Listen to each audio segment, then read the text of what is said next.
It's time for Joan Esposito. Live, local, and progressive. I want somebody who's passionate. I want somebody who can talk to people like a real person, who can make people feel things, who can make people want to follow them. It's time for Joan Esposito on WCPT 820, Chicago's Progressive Talk. Happy St. Patrick's Day. This is one of those find your joy where you can. I know that celebrations, many of them alcoholic, and parades have been taking place all across the city. The river was green. I hope you had a wonderful St. Patty's Day. Well, I guess today's technically the St. Patty's Day.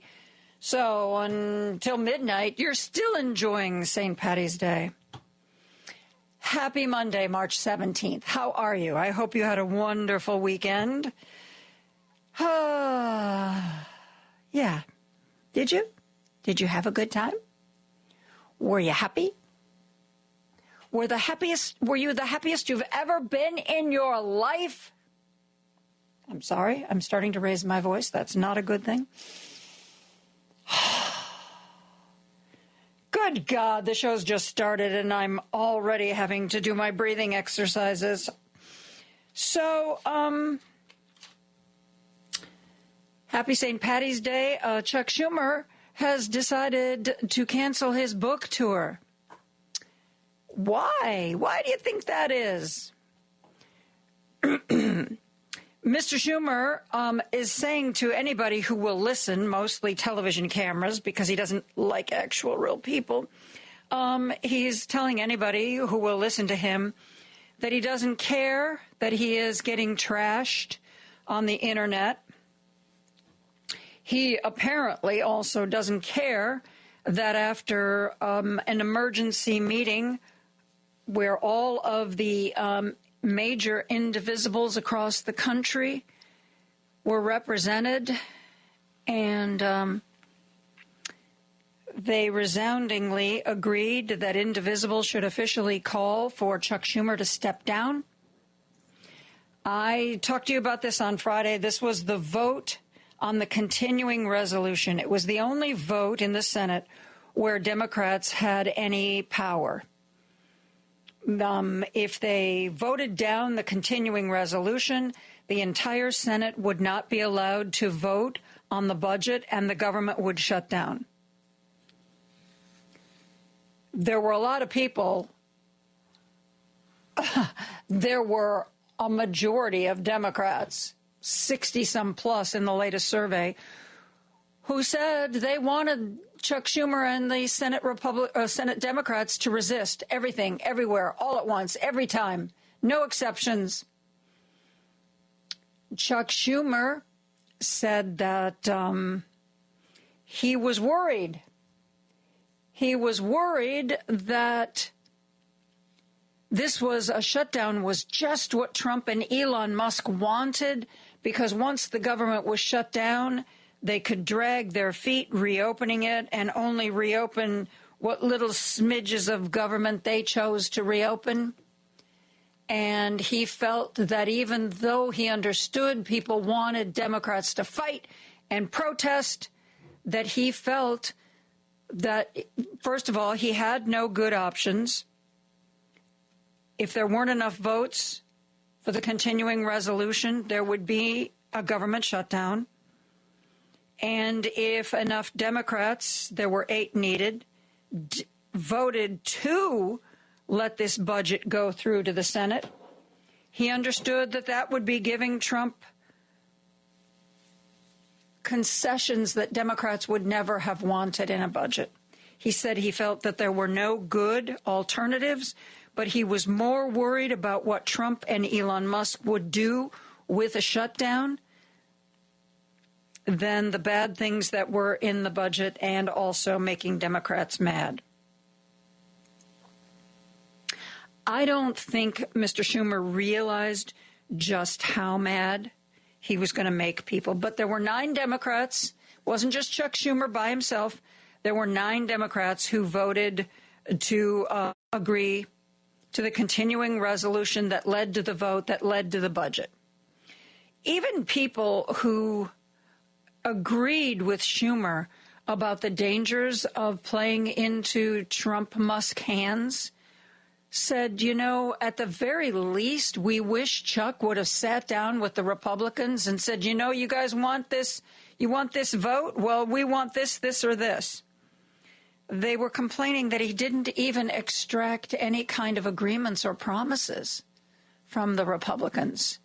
He basically just rolled over. Now, maybe he felt that Democrats were in a weak position because, like I said, Chuck Schumer firmly believed that Trump and Musk wanted the government to shut down so they could wreak more havoc more quickly, more easily.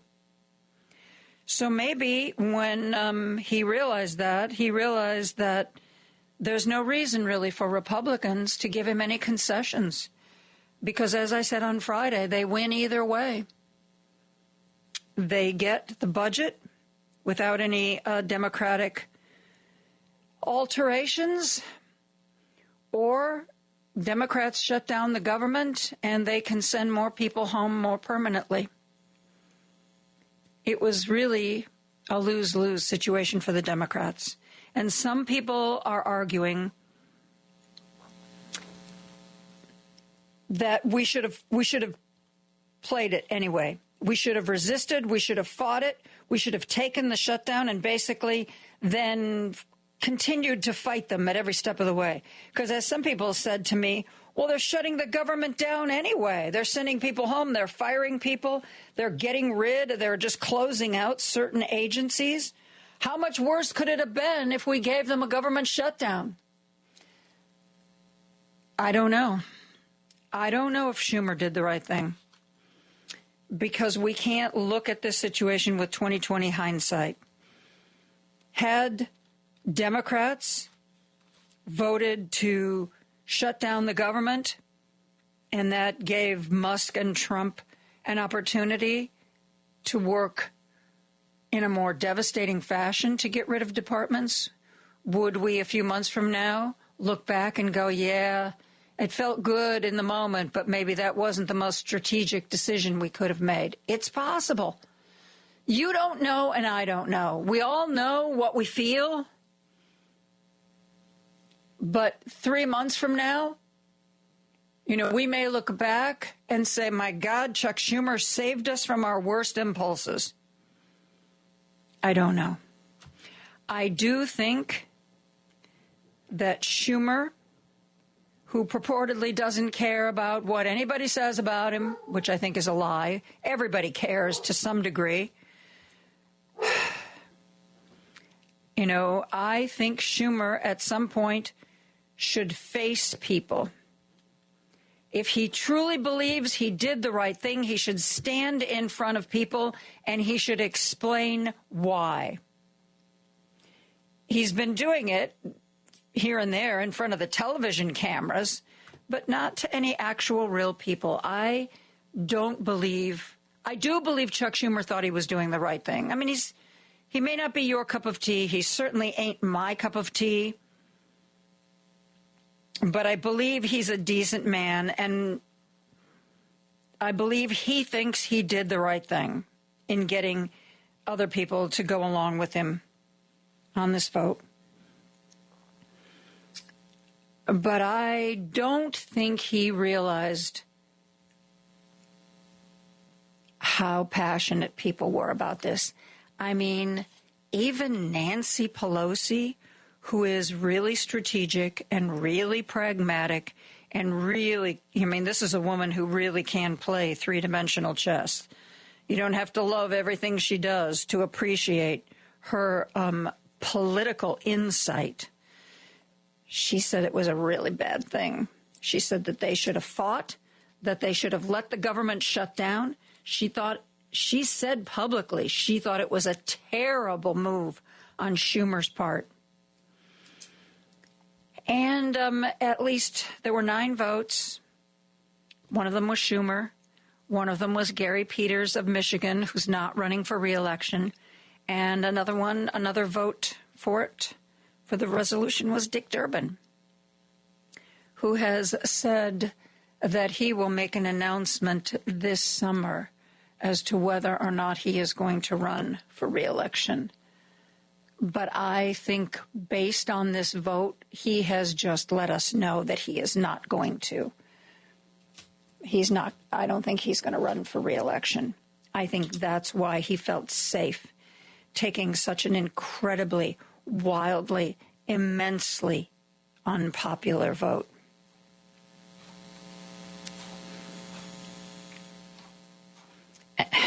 And if he surprises me and runs for re-election,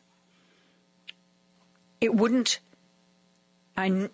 surprise me at all if he gets primaried and loses. Like Joe Biden, he's a guy that is very traditional, likes the way the Senate has always worked. By God, we have traditions. And if the other side isn't following them, well, that's just a bump in the road. They'll come back. They always do. I don't think so. I think we live in a different world. I think the world we live in now demands people who are willing to fight, fight, fight, fight, fight. If the Republicans are utterly unable to stand up to such a terrible, terrible man, if the Republicans are unable to fight him, then it's going to fall on the Democrats to pick up the slack. And I think that it's going to take Democrats with a much more pugnacious attitude going forward. Okay. I am going to try to rein myself in. Usually I ramble for the first half of the show. But I do one more. I want to share with you something Mark Kelly said, and then we're going to open up the phone lines and text lines. Mark Kelly, senator from Arizona, a little bit behind Joan Esposito, but he's getting there nonetheless. Mark Kelly used to drive a Tesla. You know, one of the biggest, most successful protest efforts going on in this country right now are the protests at the Tesla dealerships and the people who are desperately trying to dump their Teslas. Get out while the getting's good. The stock's tanking, and I can't imagine there are a lot of people who say, oh, yeah, let's wade through those protesters and see if we can take a look at the new Teslas in the showroom. Anyhow, Senator Mark Kelly from Arizona got rid of his Tesla and wanted to tell us why. So listen to this. Folks, Mark Kelly here in Washington, driving to work for the last time in my Tesla. When I bought this thing, I didn't think it was going to become a political issue. Every time I get in this car in the last 60 days or so, it reminds me of just how much damage Elon Musk and Donald Trump is doing to our country. Talking about slashing Social Security, cutting health care benefits for poor people, for seniors. It's one bad thing after the next. He's firing veterans. I'm a veteran, so I have a really hard time driving around in this thing. So I think it's time for an upgrade today. So this is going to be my last trip in this car. There were some things I really liked about it. There are things I didn't like about it, but that doesn't matter. What matters is, doing the right thing. I think it's time to get rid of it. Elon Musk kind of turned out to be and I don't want to be driving the car built and designed. So, looking forward to my new ride. Yeah, that's kind of how I felt too. And I definitely wanted to stay electric. And like I said, I spent 2 or 3 months doing research, during which time I lost several $1,000s of value on my trade-in Tesla. I looked at Ioniq, I looked at Rivian, I looked at Chevy Equinox, I looked at the Mercedes, I looked at the BMW, all the electrics. I didn't look at the Lucents because they're too expensive for me. And I found a gently used Mercedes electric. That's what I ended up buying. That's what I ended up getting rid of the Tesla for. And here's the weird thing. My Tesla was 5 years old. My Mercedes, which is, as you might know, a luxury brand, is 2 years old. I went to switch my insurance. My insurance, the premium, dropped by more than 50%. And I was like, what? This can't be right. I must be reading this wrong. No. I have a 2-year-old Mercedes, and the car insurance that I'm paying for it is less than half of what I was paying for a 5-year-old Tesla. I mean, I've read articles about how if they get in accidents, they're really expensive to repair, but I didn't realize what that was doing to my bill. So if you are one of those people who are thinking you can get away by just putting a bumper sticker on, like I bought this car before I knew Elon Musk was a jerk, you might want to look into the other expenses that you are paying, financial ones, to drive one of those cars. Anywho, let's take a real quick break, and I'm going to get a chance to catch up on the text line, 773-763-9278. We'll be right back after this. Joan Esposito, live, local, and progressive on WCPT 820. Right now, from what I've been able to catch up on, the text line is split 50-50 on whether or not Chuck Schumer did the right thing by grabbing a few Democratic senators to approve the continuing resolution that allowed the Republicans to push through the Trump budget. Some people think he did the right thing. Some people, again, said it should have just resisted and let the chips fall where they were going to fall. Somebody also said Chuck Schumer is supposed to be on The View tomorrow. Well, that's not exactly, I mean, there's a live studio audience, so that's not exactly like doing a town hall, but we'll see. We'll see how that goes for him. So let's go to the phone lines. Our good friend Jim from Chicago is there. Hello, Jim. Hi, Joan. First of all, you can't blame a Democratic senator for this nightmare. This reminds me of Jack London's novel, The Most Dangerous Game. And that's what they're playing. That's what Musk and Trump are playing, the most dangerous game. And at least Canada's got the Kamala Harris of Canada. 86% Democratic voters are overwhelmingly voted for him because they know that they want to keep their health care, which is genuinely terrific compared to ours. But think of this, Joan. Think of the 60s when I was protesting for civil rights. You think that I was depending on any senators on God's earth, any Homo sapien in the Senate or the House that was going to pass civil rights? I knew they weren't going to do it. We had to get into the streets. Streets. And that went for everything. And that's what's going to happen now. It has to happen. Because we can sit on the Internet and say, what's your opinion of this? I mean, these opinion polls are insane. I was watching just, unfortunately, 2 or 3 seconds of the Sunday, the Democrats are divided. 22% say this and 22%. And I think to myself, how about people that chew gum? Are they taking on Wednesdays? They don't chew gum on 22% of the pop. I mean, it's just ridiculous. It's ridiculous, these opinion polls. Think of it this way, Joe.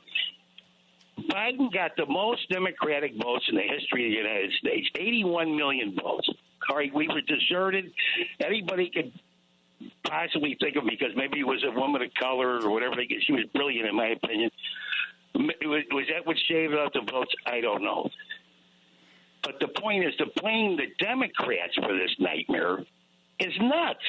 Yeah. It's absolutely nuts. Because we know that Democrats are for Social Security, Medicare, Medicaid.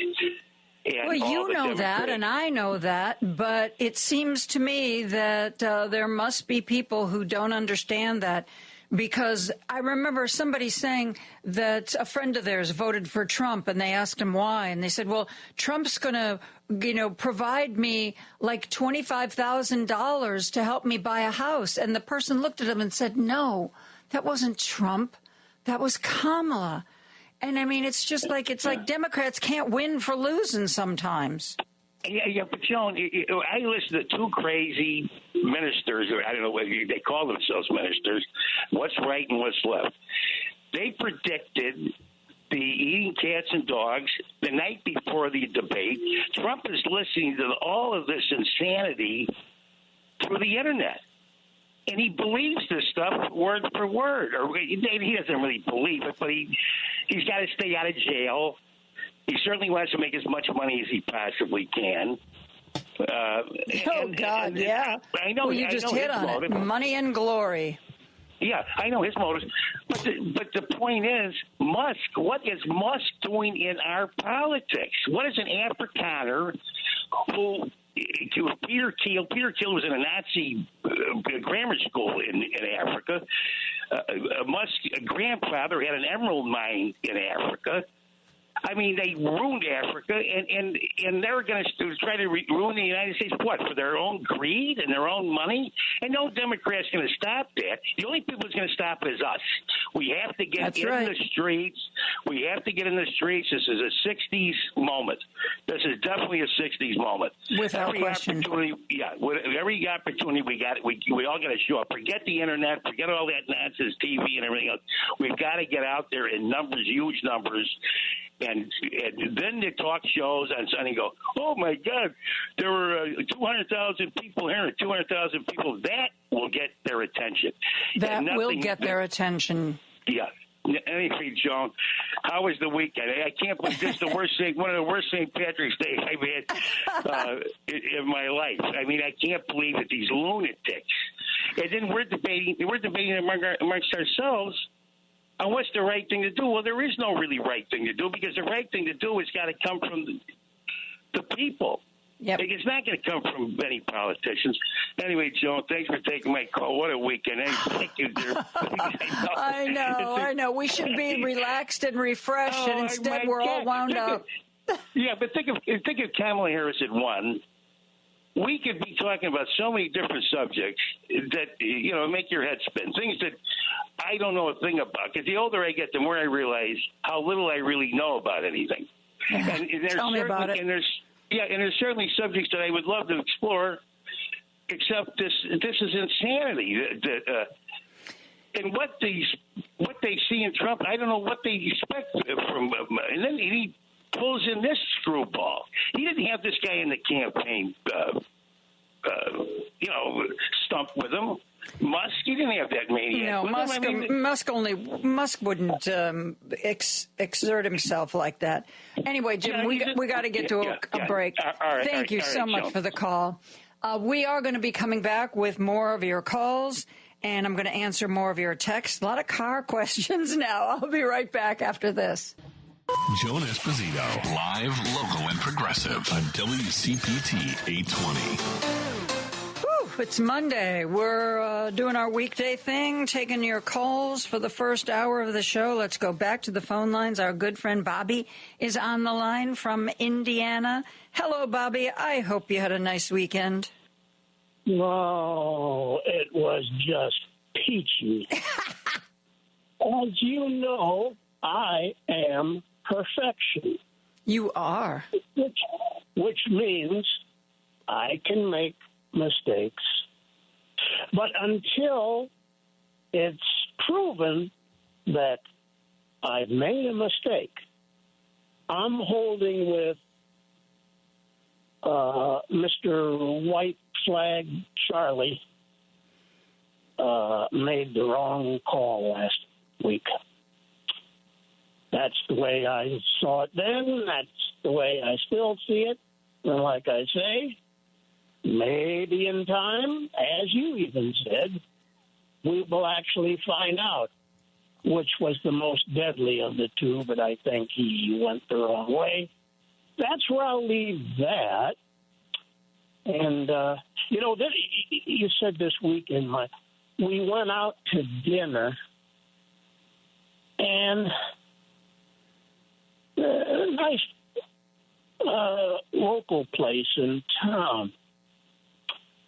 And something that I would not have even thought of, but several of the people there that I saw, one was a fairly young fella, kitchen help, came to the door.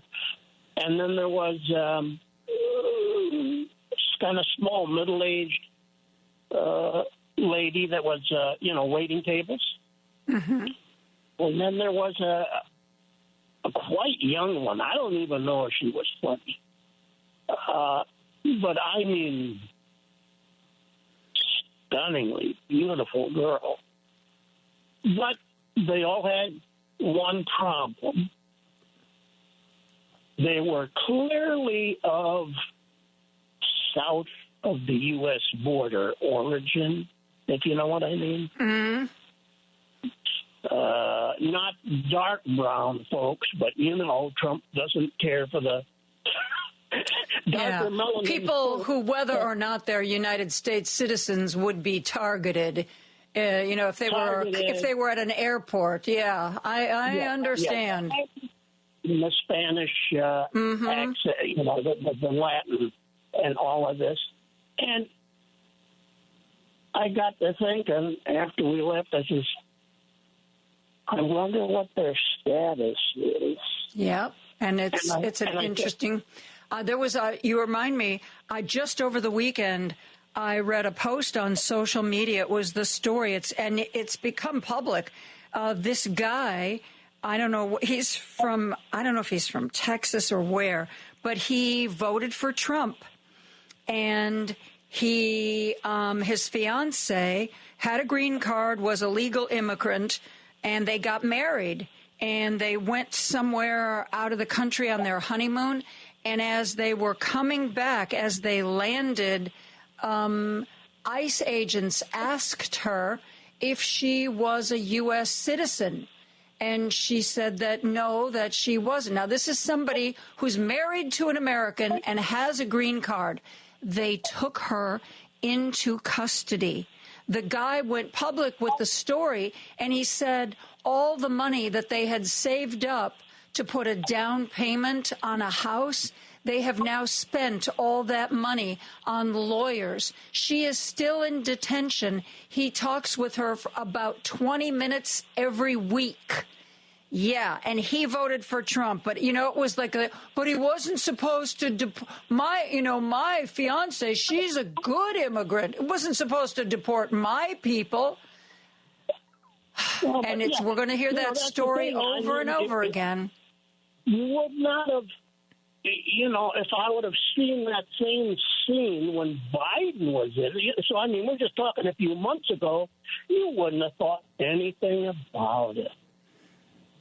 They're just people from another land here working, right? Yep. But now you wonder, are they worried about what might happen to them? And you just... I'm worried. I know people who've been in this country for a long time and, never bothered. They might have a green card. Maybe they never bothered to do the test. Or, and I'm now wondering, because a lot of those people are older folks. Are they now at risk? Yeah. Oh, yeah, they did. Well, Joan, you don't have to worry. We'll take care of you. Well, thank you. Thank you very much, Bobby. I gotta get going. The call lines are starting to stack up. Thank you, Bobby. It's always good to hear from you. Take care. One real quick note from the text line. I made a joke that we were getting a lot of car-related texts. Somebody wanted to know if the new car that I bought, it was made in America. It was. When we did that Friends of Labor broadcast, and I talked to a couple of representatives from the United Auto Workers, they told me to look at the VIN the VIN number on the car. And if the very first number that you look at, they said if it's a 1, a 4, or a 5, then it's made in America. It's made by, it might not be a company owned by an American corporate entity, but it's made by American workers.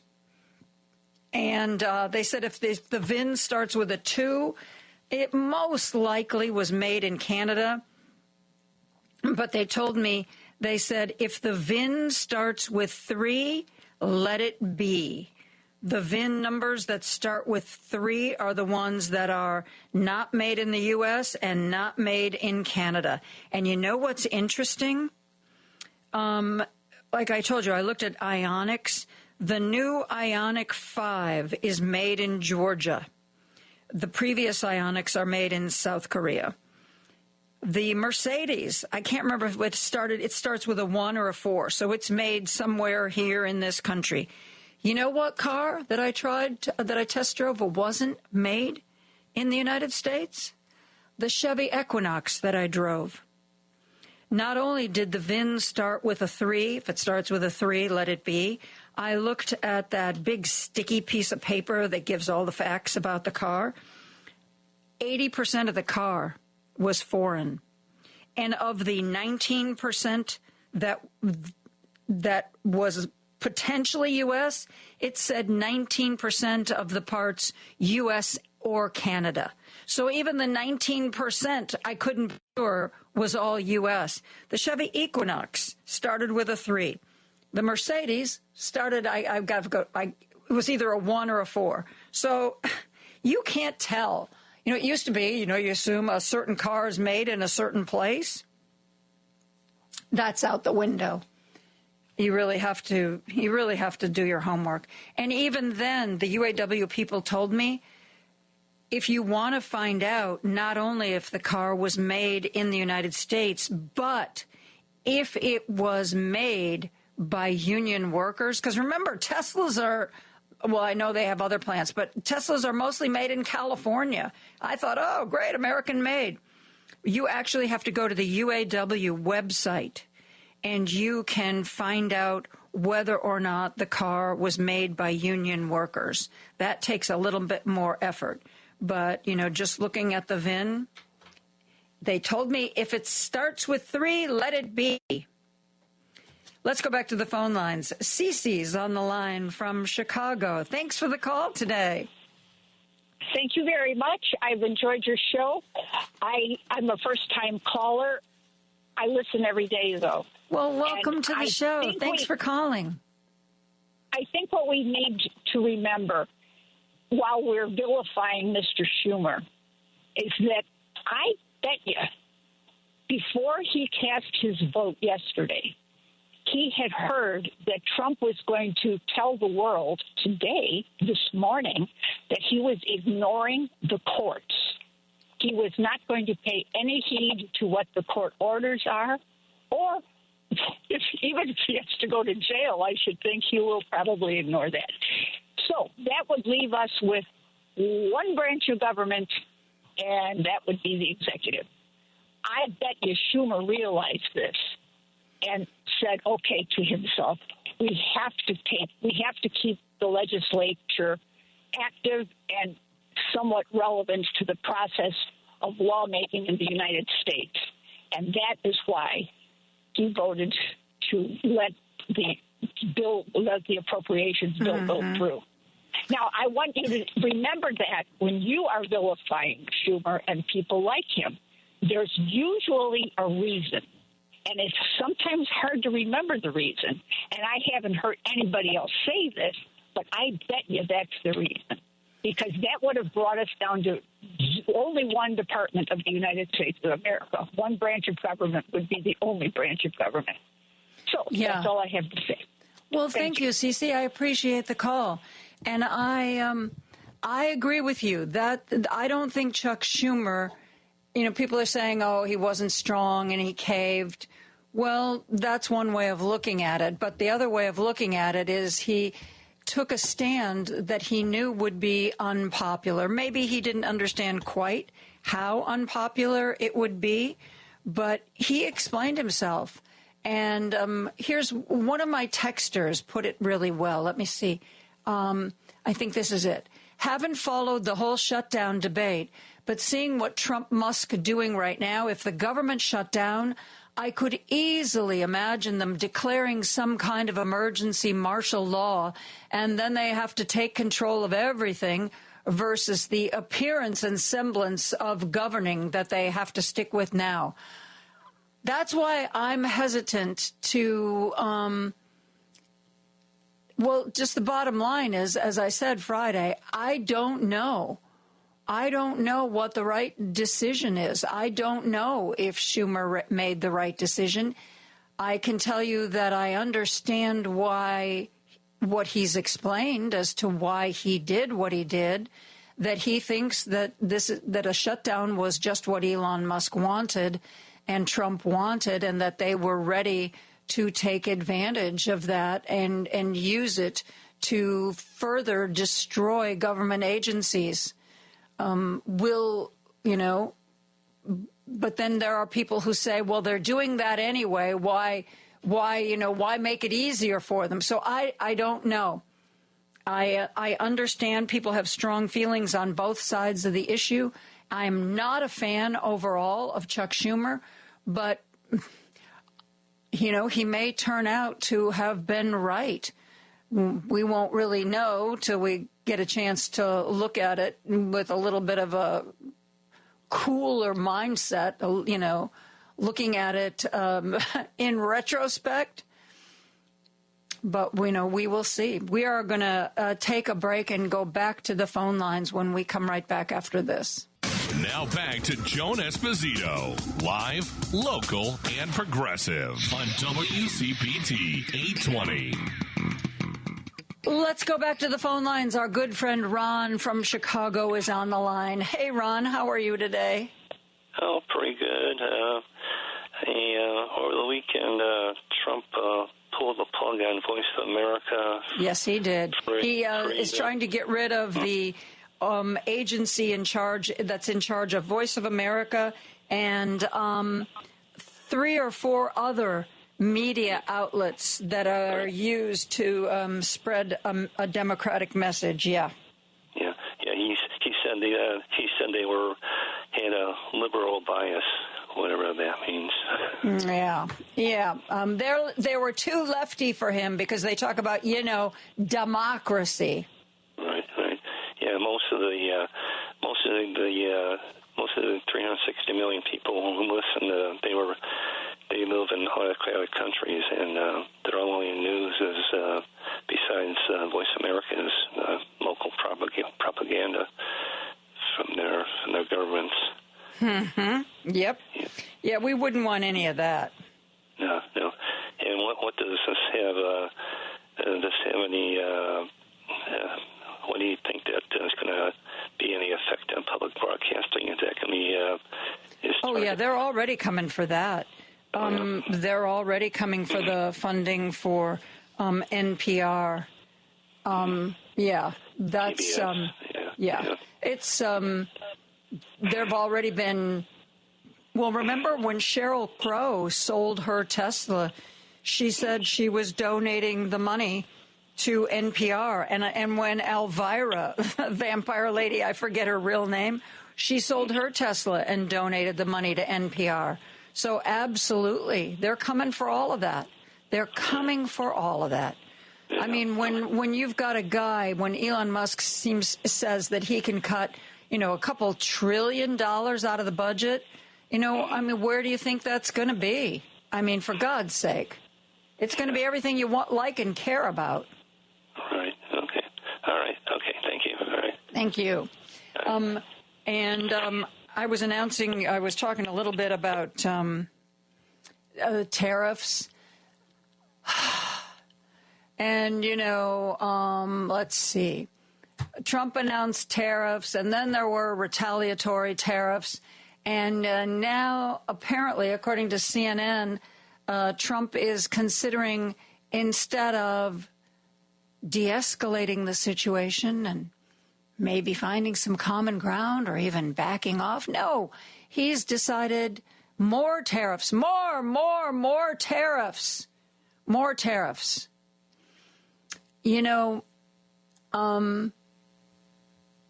he seems to hate Canada. He seems to hate the European Union because he wants to basically tariff out of existence European wines. So if you like champagne, you're really in trouble. You know, Ronald Reagan talked about trade wars. I know I always play that clip from Ferris Bueller's A Day Off about how the guy teaching the class is trying to explain to them that tariffs make things more expensive. But there's another observation about what happens when there are trade wars.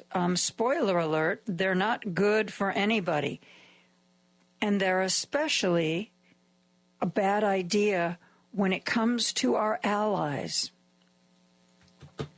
Ronald Reagan used to make regular radio chats. And on one of those radio chats, he thought that it was important to talk about trade wars and the people who want them to happen and how those are not the people we should be paying attention to. Listen to Ronald Reagan. Our peaceful trading partners are not our enemies. They are our allies. We should beware of the demagogues who are ready to declare a trade war against our friends, weakening our economy, our national security, and the entire free world, all while cynically waving the American flag. The expansion of the international economy is not a foreign invasion. It is an American triumph, one we worked hard to achieve, and something central to our vision of a peaceful and prosperous world of freedom. After the Second World War, America led the way to dismantle trade barriers and create a world trading system that set the stage for decades of unparalleled economic growth. Yes, back in 1776, our founding fathers believed that free trade was worth fighting for, and we can celebrate their victory, because today, trade is at the core of the alliance that secure the peace and guarantee our freedom. It is the source of our prosperity and the path to an even brighter future for America. Until next week, thanks for listening, and God bless you.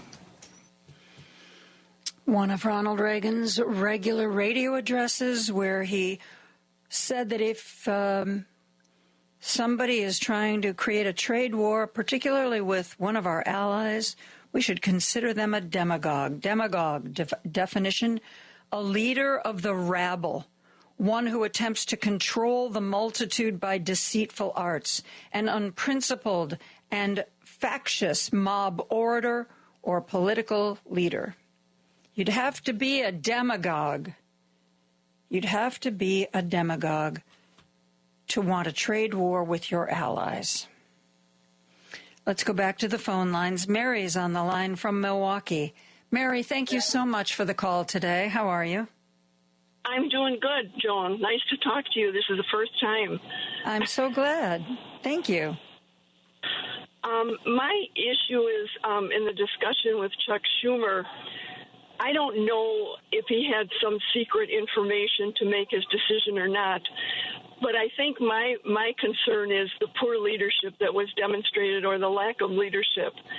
When you have the Speaker of the House saying he didn't know what he was going to do, what Schumer was going to do, that to me, when you have that much discord in a party and the reaction of the public, I mean, a lot of the people that I know here in Milwaukee, Wisconsin, that's a sign of really bad leadership. And so my issue is with the messaging that didn't happen here. You know, we sat back here in Wisconsin, as they did all over the country, and watched this whole fiasco unfold for the last 6-7 weeks and longer, that he was so totally apparently caught off guard or made a last-moment decision. But he didn't share it with anybody, apparently, because people don't – the fact that we're having these discussions right now and speculating as to why he did this indicates to me that there was no good message, and you can't just tell people to go out and resist without a leader. We do need a leader, and we don't have it. We absolutely need a leader. And I think that the person who's going to be leading the charge isn't somebody who's in high elected office right now, because I just don't see anybody stepping forward, stepping up. I really don't. I think that once the grassroots gets moving and really gets on fire, I think we are going to see a leader emerge. But I don't think it's anybody who's in elected office right now. I really don't. I particularly think that Gavin Newsom is out of the running. I'm going to show you that I can work across the aisle and talk to Steve Bannon on my podcast. Ray was telling me that Newsom's popularity among Dems has dropped 10 points since he released the episode with Bannon. So I don't think we know who's going to emerge as our leader. I hope to God it's somebody we can all get behind. And Mary, thank you so much for the call. So nice to get a first-time call. Let's go to Arlington Heights. Jim is on the line from Arlington Heights. Hey, Jim, thanks for the call. Yeah, Joan, it's kind of weird because I live in Arlington on the border between Arlington and Buffalo Grove, and there used to be three dealerships there. One was a Toyota, one was an old Chrysler, and a Saturn. They knocked them all down, and guess what they built? Oh God! A Tesla. But it's been finished now for over a month. They had a truck in front of the place for a while. They pulled it, and it's just sitting there. There's no cars inside. Really? Yeah, usually you'd see some like grand opening or stuff like that. Yeah. Haven't seen a thing yet. And it's going on about a month since they finished the dealership. Kind of weird, But like I said, it's down from the high school, and it's just sitting there. It's a big dealership. And like I said, they took three down to build this one. So it's just sitting there empty. So it's sitting there empty. I don't know. And I haven't seen, like I said, I haven't seen these signs about, hey, grand opening or anything on TV, because you go down Dundee, farther down towards Palatine, they always advertise the different dealerships, and haven't heard a thing yet. Wow. I'm kind of looking for it, so I don't know. Well, if it were mine, if I had invested money in that dealership, I don't think, why make it a Target?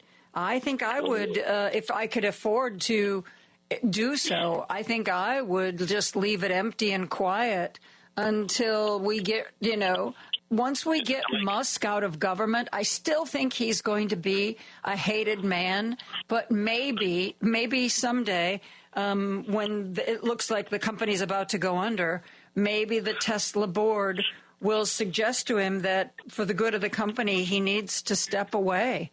I mean, he's got a hand-picked board. So sadly, despite the fact that the company's losing value hand over fist, the board is making absolutely no moves to get rid of him, which is just really sad. But and like I said, they had the truck parked out there for a while. Wow. And then they pulled it. It was like sitting there for a couple of weeks, and then that was the only thing they had. There was no cars in the parking lot or anything like that. That was the only thing they had. And then they pulled it. So I don't know. Wow. Keep me posted. Keep an eye on it, okay? I'll keep it. I go by it all the time. Like I said, it's down from Buffalo Grove High School, and they replaced three dealerships with it. So it's a beautiful building, but it's all glass and all that. But there's no cars inside. It's just sitting there. So I don't know. Wow. Well, maybe they're just trying to keep a low profile till the fire goes out. I don't know. We'll see. Okay, anyway, well, that's all. Thanks, Jim. Thanks so much for the call. Oh, by the way, I told you that the woman who played Elvira sold her Tesla and donated the money to NPR. I couldn't remember the actress's name. Somebody texted in that it's Cassandra Peterson. She actually, we saw a picture. She actually wrote Elon sucks on the car before she donated it. Yeah. Somebody is suggesting that the leader for the Dems is Bernie. And I got to tell you, Bernie's been fighting the good fight for a very, very, very long time. You know, I wonder if Bernie looks around at all of us and says, you know, why have I worked so hard for so long when nobody ever seems to learn any lessons? You know, I sound the alarm. I tell people about the bad stuff that's going to happen. And, you know, they ignore me, and then it happens, and then I have to fight against the bad stuff. The last couple times I've seen Bernie interviewed, he's as passionate as ever, but maybe I'm projecting. It seems to me there's also sadness in his eyes. Like, people, I've been telling you what's going on and what to watch out for years, and things are getting worse. What's going on? I don't know. Maybe I'm projecting. But yes, Bernie, AOC's been out there. Greg Casar, who's a Democrat from Texas, I think he represents the Austin area, has been out there. Chris Murphy has been out there. It's not like there are no voices. There just seems to me there hasn't been one person that everyone has coalesced around. Anyway, long story. I'm going to take a break for news, and we will be back with more after this. Don't turn that dial. A dangerous mistake to make. Joan Esposito, live, local, and progressive, returns right now on WCPT 820. I am welcoming back to our airwaves DePaul journalist in residence, Chris Bury, former network newsman. And I am now, even though it's Monday and theoretically I've had a couple days of rest, I'm just going to put my head down on the desk and I'm just going to try to find my happy place. And I hereby turn the show over to Chris Bury, who I know it will do wonderful things with it. He's a great guy. You are all in such great hands. I have to find my calm places when I get the opportunity. Mr. Bury, how are you? Happy St. Patrick's Day, Happy St. Patrick's Day. So, I've been listening to your program last hour. Really interesting listener feedback on the whole Schumer debacle. So yeah, and I would say, even after watching it for an hour, the text line is still split 50-50 with people who are like, doesn't matter, he should have stood up. We've got to resist. And other people who are saying, maybe he's right. Maybe this would have given them the opportunity to, declare martial law or just wreak more havoc. And all I can tell the listeners is I see both sides of that argument. I don't think Chuck Schumer knew what the blowback would be, the extent, but I do think that he knew that this would be an unpopular thing to do, which maybe I'm giving him too much credit, leads me to believe that he really did believe this was the right thing. He really was in a very impossible position. I think that some Democrats do have a point when they attack him, criticize him for not even trying to meet, not even attempting to negotiate something. That said, a government shutdown is bad for the American people. And historically, going back to, when Gingrich did it in 1995, it's backfired terribly on the party that's held responsible for it. And I think that, the concern that you heard voiced in your program earlier, that the administration would then decide which organizations in the government to bring back and which not to bring back could be devastating. And there's one other point, and that is, had the government shut down, so would have the judiciary, because the bailiffs, The people who work in the courts wouldn't be coming to work. And so you have a lot of really important court cases right now on deportation, freedom of speech, the government firings. And a shutdown would have put all of that on ice as well. So I think that, it's in the House, it's really easy because that vote ultimately didn't matter. But in the Senate, it does. And even those who voted against it, the senators, are pretty much coming to Schumer's defense on this because... Really? I hadn't seen that. What? Yeah, who and what? Well, Senator Whitehorse, who voted against it, came out and did a lengthy social media post over the weekend about how he fully understood, given Schumer's position, that he had to do what he had to do. He also wishes Schumer would have demanded more in some kind of negotiation, which didn't happen. But the ultimate decision not to shut down the government, I think you can argue it both ways, but, there's little evidence that a government shutdown helps anyone. So anyway, past that, what can people do? And, you've been talking about that as well. And, as one of your, I think, listeners pointed out, you can't just leave it up to the process in Washington.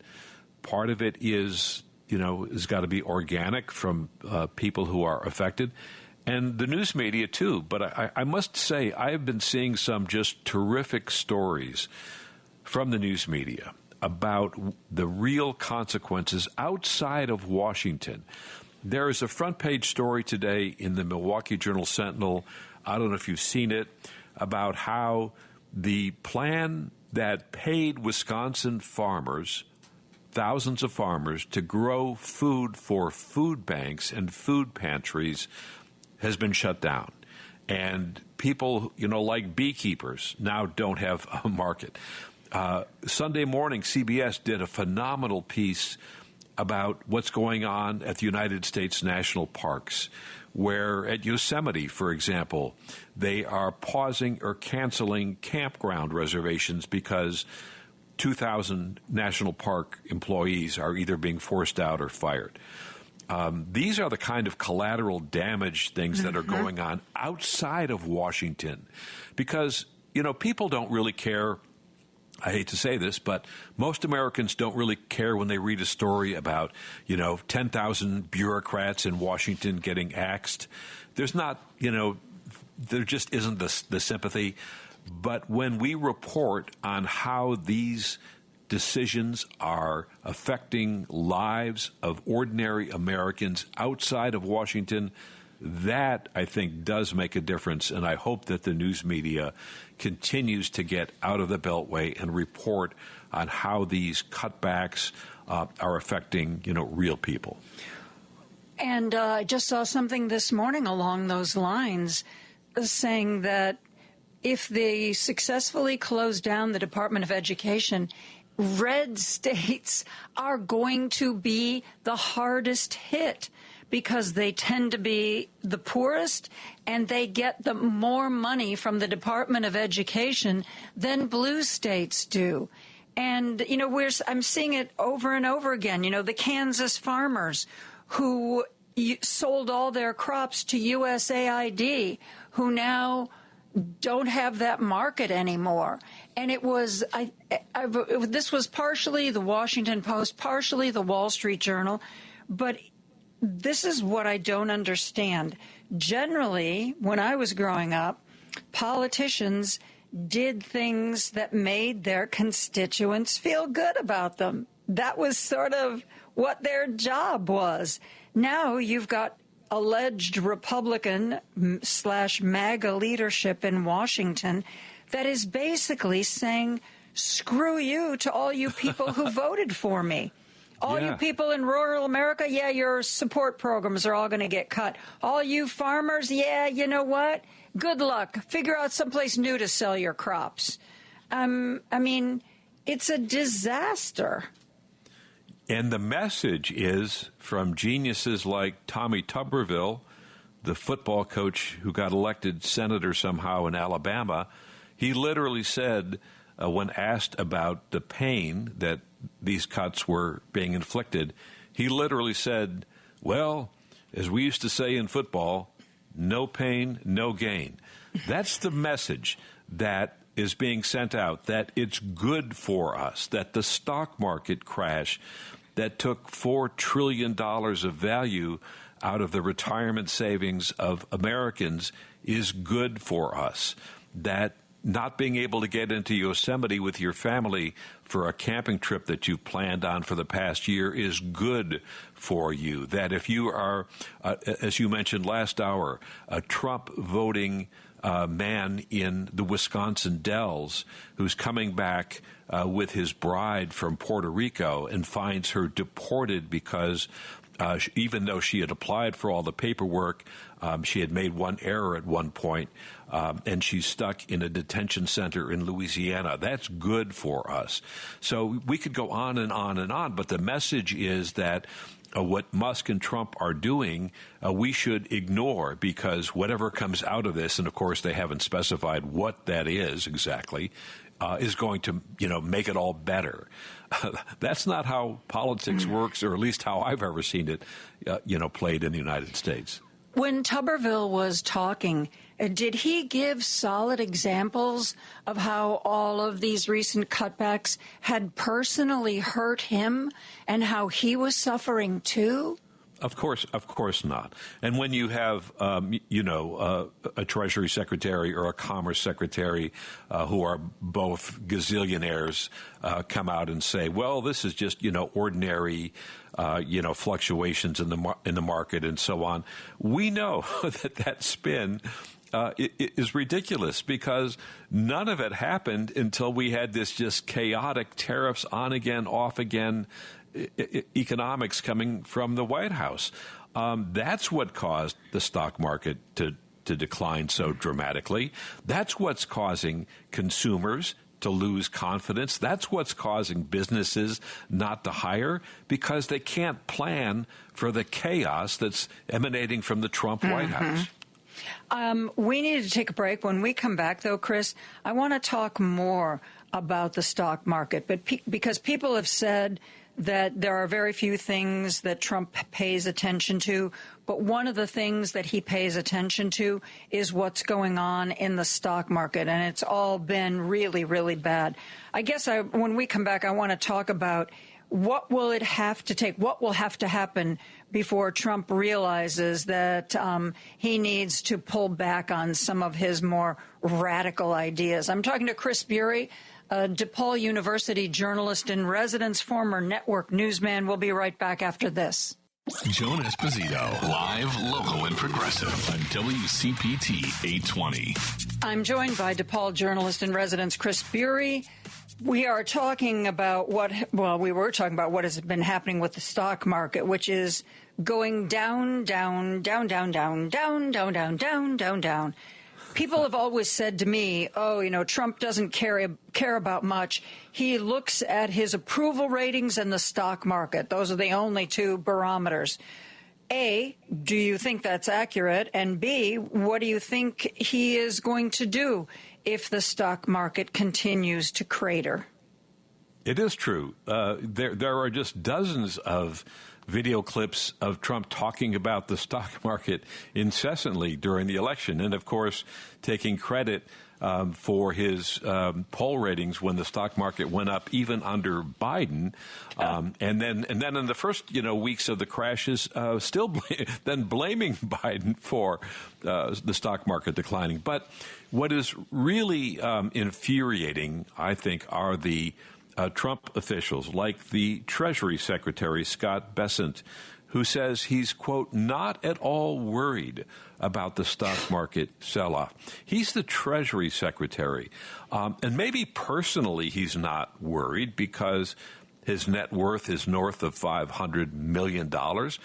So for rich people, the stock market is, when it crashes, is an opportunity because they have so much money in real estate and municipal bonds and tax-free this and that they can just pick up shares on the cheap. For the rest of us who have 401ks and IRAs and 403bs and pension plans, For the rest of us, our retirement savings are getting a significant hit.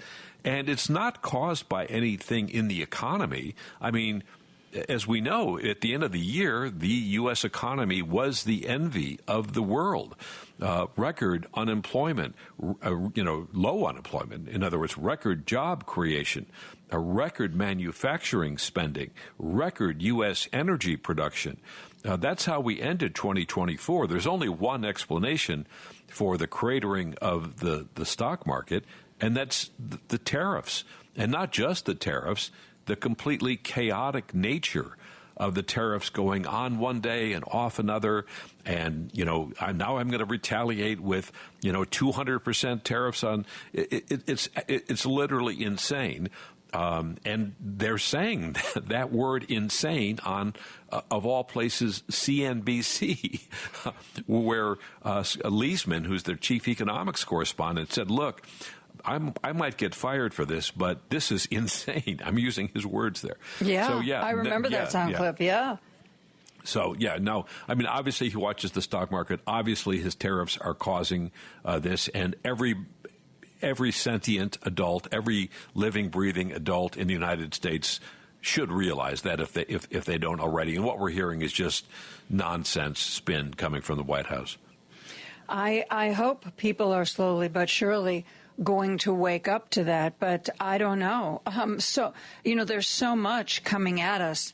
I don't know if you saw, I saw this on social media, and I checked it out on the website. It's just outrage after outrage. The U.S. Department of Defense has a website, and there's lots of pro-military, here's what we're doing, isn't this great? They do something called Medal of Honor Monday, where every Monday they feature somebody who won the Medal of Honor, and they tell their story. And like today, it's Edward DeVore Jr., and you can find it at defense.gov, news feature story article, Medal of Honor Monday. Well, that's Mr. DeVore is very clearly a white guy. But when the Medal of Honor Monday was to honor Charles Rogers, who happens to be African American, but a guy who also won the Medal of Honor, Chris, the URL to get to open up his story was similar but different. Defense.gov news features stories article, DEI Medal of Honor Monday. Disgraceful. Medal of Honor Monday. It's just breathtaking. It is. And I actually went on that when I first saw it, and I couldn't believe it. So I double-checked it, and I clicked through on the URL to find out that indeed the web page had been taken down. But, this, in some ways, sadly, is not a shock. One of the first things that Trump did was fire the Air Force General C.Q. Brown Jr. as chair of the Joint Chiefs of Staff, who is a decorated black fighter pilot, highly respected in the military, and he was purged because he had supported diversity in the military. And this kind of goes back to history lessons. The first institution in the United States to truly integrate was the United States Army. That's really where, integration in government first took hold, was in the United States Army, the great equalizer.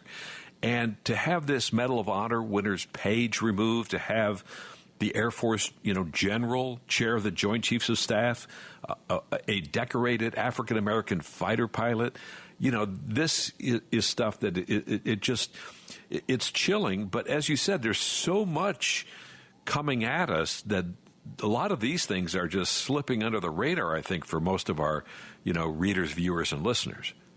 Well, that's one of the things that, first of all, I don't understand how millions and millions of Democrats stayed home. They knew what it was like under Donald Trump. I don't understand how people voted for Donald Trump. You know, there was that's one story on the front page of the Washington Post. You know, this young woman didn't want to vote for Trump. She believed the sexual assault accusations. You know, she thought he was a bad man. But he said that he would make IVF free. And she and her husband could really use free in vitro fertilization. So she voted for him. And you know what? She worked past tense for the Park Service. So not only did she not get free IVF, she lost her job, and she and her husband are in a worse position to try to start a family. And, you know, I don't understand the people who, against what was obvious, against what they learned last time around, somehow thought Trump was going to be different. Well, I guess they've learned that, yeah, different means in this case worse. But I don't understand how people were able to rationalize, you know, oh, he won't deport me. I'm a good immigrant. He won't cut my program. He's going to cut all that waste. You know, I don't understand how people can delude themselves so brilliantly. And you go back to some of the constituencies, you know, not that we can relitigate the election, but you go back to Dearborn, Michigan, where the mayor endorsed Trump, who, you know, because he has a large Muslim and Arab American population in Dearborn, and, you know, they were calling Biden Genocide Joe. Well, they elected the guy who said that he wants to turn Gaza into the Riviera. If you look at, but first he has to get rid of all those pesky Palestinians who live there. Right, 2 million people have to be forcibly displaced. So there's a constituency. You go to young Hispanic, Latino men, and you see what's happening with, you know, like the woman that we talked about, who was, you know, taken away from her husband, coming back to the United States, and is stuck somewhere in a detention center in Louisiana. So how's that working out for you? Yeah. You know, the young African American men, and we just talked about the Black Medal of Honor winner who has been scrubbed. References to the Tuskegee Airmen removed. The black fighter pilot fired as chairman of the Joint Chiefs of Staff. I mean, all of these constituencies have now been burned. I don't know, you know, how much it's going to matter, but you know, they did make a decision, and it turns out to be, you know, disastrous. There was some interesting stuff from a Republican pollster. Oh, hold that thought. We've got to get to a break. I want to talk about this in detail when you come back. Chris Bury and I will be right back after this. Joan Esposito, live, local, and progressive on WCPT 820. Chris Bury is the DePaul journalist in residence, former network newsman. He was just getting ready to tell us about some polls that he had read about recently, and when I rudely interrupted him for a commercial break, please, Chris, continue. Well, so there's a Republican pollster named Kristen Soltis Anderson. You probably have read her, seen her on TV. She's on a lot. But she went back and really examined Trump's polls. And, you know, they come down to his voters wanted two things. They wanted to reduce the cost of living, and they wanted to secure the southern border. Those are the two things that propelled Trump into the White House by a margin of, you know, 1.5%. And instead, he's, of course, claimed this mandate and doing all these other things that the voters truly didn't ask for.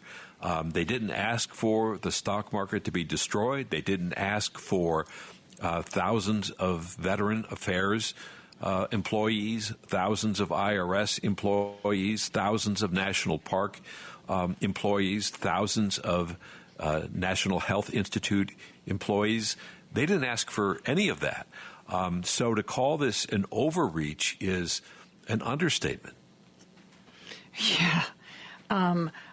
I think that there are a lot of Trump voters who have buyer's remorse, though I did read something recently that said even the ones who realized that they got something they didn't want, don't be surprised if they don't admit that, because admitting that you voted for a guy who's now doing terrible things is really hard. It takes a really strong person to say, whoopsie. And so what they were saying is, even though there will probably be more Trump voters who regret that vote than we will ever know, it's not like they're all going to, join. I always talk to the guy who started the group Leaving MAGA. I don't think they're all going to be signing up and posting videos on Leaving MAGA. I think a lot of them are just going to do what a lot of people do when they're embarrassed. They're going to double down and they're going to believe the stuff coming out of the allies, that a stock market recession is good for us, that everything will be better when this is all over, whenever that is. It's truly astounding. And when we talk about what has to be done, and I was really enjoying listening to your callers in the last hour. There's one other thing. Yeah, I mean, the midterms are a ways away, but I'm wondering, where are the advocacy groups, right? Where is the American Association for Retired Persons when you have, Musk's teenagers rummaging around in the personal data of Social Security, right? Where are they? Where is the, Veterans of Foreign Wars? Where is the American Legion when they're talking about laying off tens of thousands in the Veterans Administration? Where are the advocacy groups? Where are their television commercials and radio spots and social media? I'm not seeing any of that. Maybe you are. I've been kind of looking for it. I'm not seeing any of these folks stepping up, and I don't really understand why not. I agree with you. I do not see that either. And the only thing that I can think is either they haven't somehow yet gotten their act together, or, Trump is known as a vengeful guy. This is his administration has just frozen the money for Habitat for Humanity. Maybe, I don't know. Do you think they're afraid of some kind of retaliation? I'd like to think not, but I don't know what else it could be. That must explain it. That fear of stepping out and getting their hands slapped. But these are, organizations with huge constituencies, and I have seen some protests from veterans, not only in Washington but around the country. I think that Social Security obviously has long been the third rail of American politics.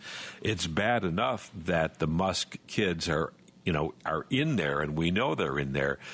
But if they start messing with that, and there's already been one case, a man in Oklahoma, I forgot it was Oklahoma City or what city it was, but he got an email saying his Social Security benefits were being canceled. And it was due to a computer malfunction. He had been born on an Army base, and one of the Doge kids thought that he wasn't, eligible. And, it got all over the Oklahoma media and became a national story for a couple of days. And, they quickly fixed the mistake and restored his benefits. A few more cases like that, and you're going to have people absolutely incensed. Already they're closing Social Security offices around the country. Because, old people are so good with computers, they don't ever have to phone anybody or go in person. Right, yeah. Because it's so easy to understand what's what. Yeah, and they're canceling phone service. And I guess if you're a 19-year-old tech whiz from Silicon Valley or Austin and you work for Elon Musk, you think it's silly that people still use the telephone. But that's how, people want to get in touch with Social Security, and not just old people, people in rural areas, people without who can't afford computers. Those people are still around, and they still matter. So, heck, yeah. I once had to go to Social Security when I was in my early 40s because I couldn't make heads or tails of and now that I'm on Medicare, my God, they send me a book, a tome every year, what's new for Medicare. And I swear to God, it's like an inch thick. And I mean, please. Oh, by the way, one of our listeners just texted in that AARP has sent out a petition for members to sign. I responded, I'm trying to get more information about what was in the petition or what they're trying to find out. So apparently they want to do a survey of their members before they take a stand. Oh, speaking of taking a stand, I asked you what you thought it would take for Trump to back off. Maybe the better question is, what will it take for Republicans in the Senate and in the Congress to begin standing up to him? I read one thing quite a while ago that said, don't expect any Republican in nationally elected office to do anything but acquiesce to Trump till after the midterms. And that after the midterms, theoretically he's a lame duck president, but after the midterms, the feeling is that they won't feel as vulnerable, that he won't be able to come after him in quite the same way, and that's when they may suddenly realize that they don't like a lot of what he's doing. What do you think? Well, we certainly haven't seen any sign at all of defections. None. And we saw this with his appointments, right? when RFK Jr. Is appointed head of the United States health system, basically. We haven't seen that, and it's based on fear of being primaried.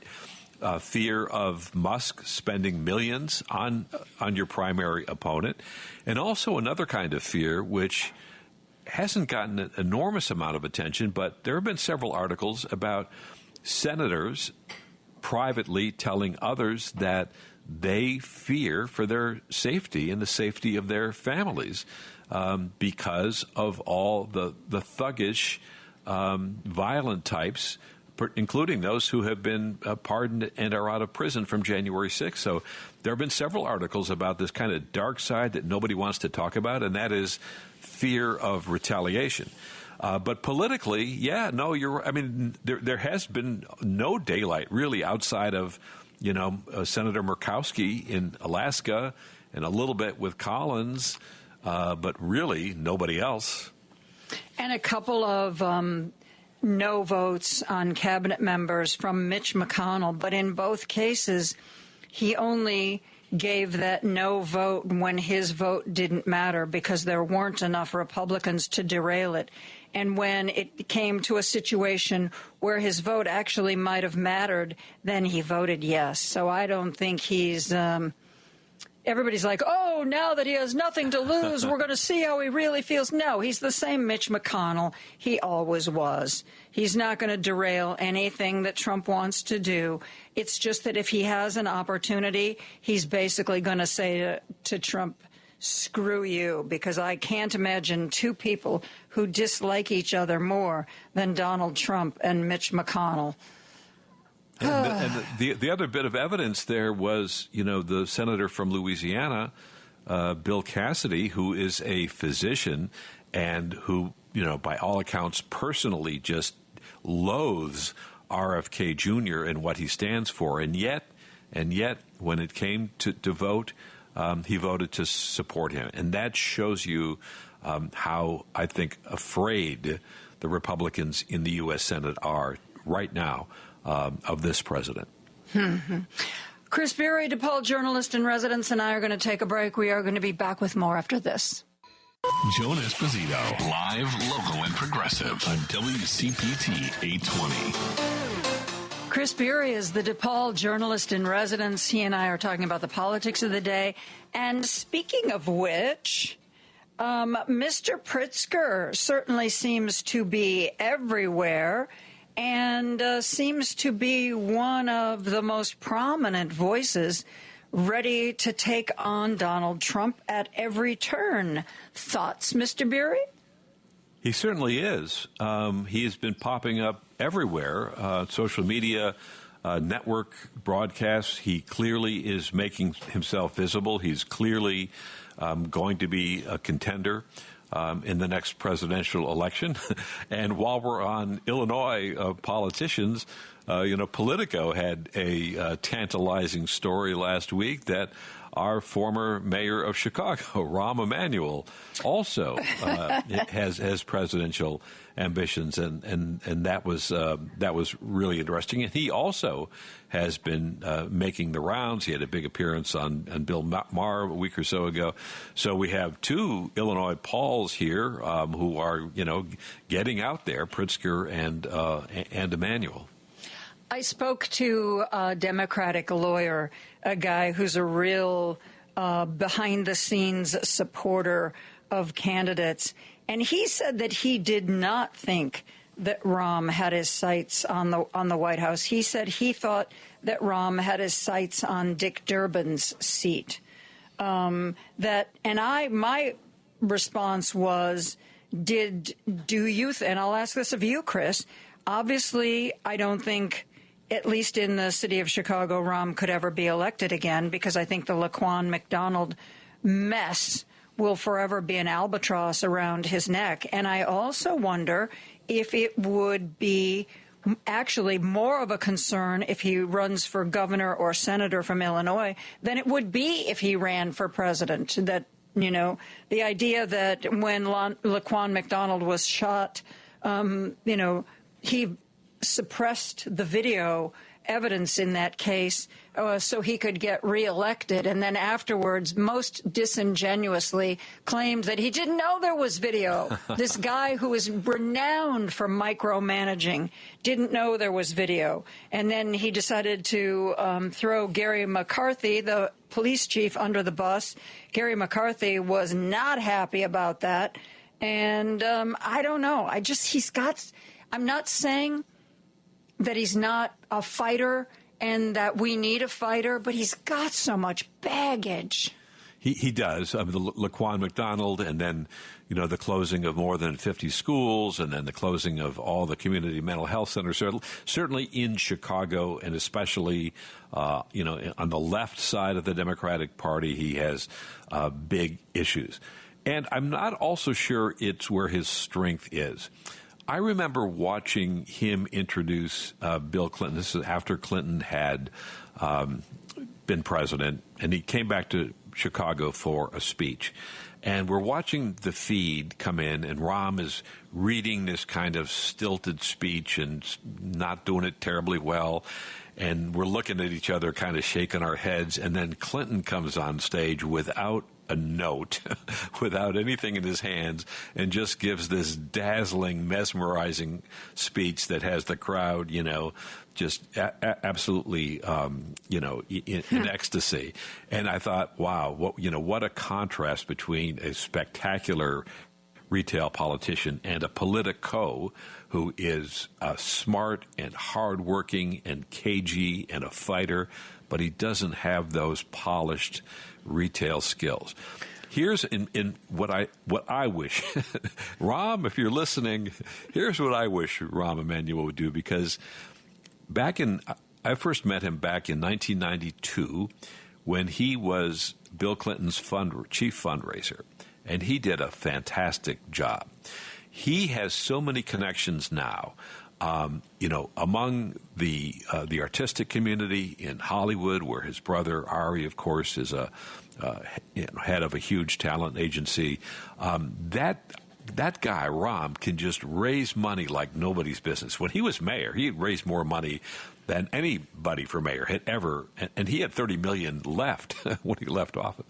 If he could raise money for a series of just amazing political campaigns, commercials, social media, radio, you name it, just to highlight what's going on right now. I don't think that you can wait for the midterms. I think you have to get that messaging out right now. And I really can't think of a better person to organize it than Rahm Emanuel. But again, I doubt if Rahm is listening to us right now. But well, what would be in it for him? Not that, I'm not saying that's not a great thing to do and that the country might need it. And he said that, he's not done with public life. But honestly, what would, especially if he's just going to be the behind the scenes guy, what's in it for him?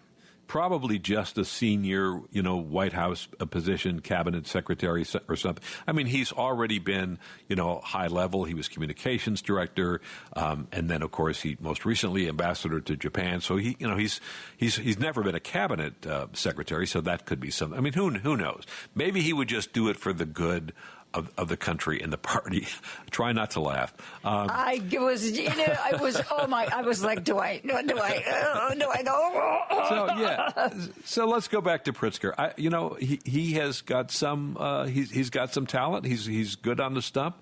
He's good on TV, and he's not afraid to make his case. And the other person who's out there, I think, is Senator Chris Murphy of Connecticut, who has really seen his profile rise in the last few months since the election, and I look forward to seeing him out there as well. But Pritzker is going to be a contender, as they say. Yeah, I was never one to pay much attention to Chris Murphy, but he got my attention. It must. Oh my God! At this point, I don't know time anymore, Chris. It could have been a couple of months ago. Could have been 3 months ago. My life is very fluid these days.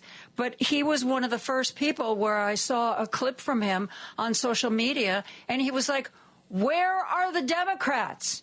We got a 5-alarm fire here. Where are the Democrats? And most of my listeners and we'd been thinking the same thing, like, where are the Democrats?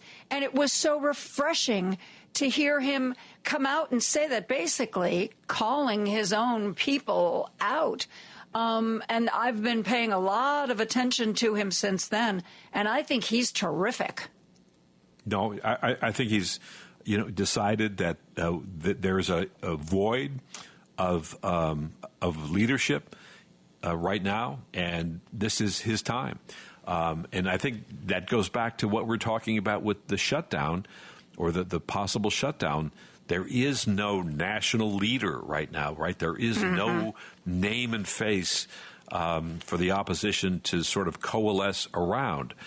The Republicans have a very strong leader, like him or not. The Democrats do not. Yeah.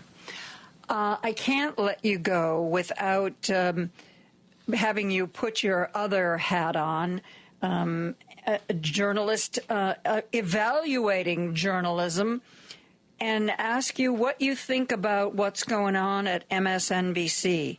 They've reshuffled the deck. They apparently rather unceremoniously kicked Joy Reid to the curb. According to Rachel Maddow, they've told all of the people who work on all of the shows that their jobs are being eliminated, but they can apply for these new and improved jobs that are going to be coming their way. And, Rachel Maddow said, these are the people who work their butts off to make these shows happen. And she said, basically, I think they're being very badly treated. What do you think of all this? It smells to me like a boss who's been brought in to make something more attractive to a buyer.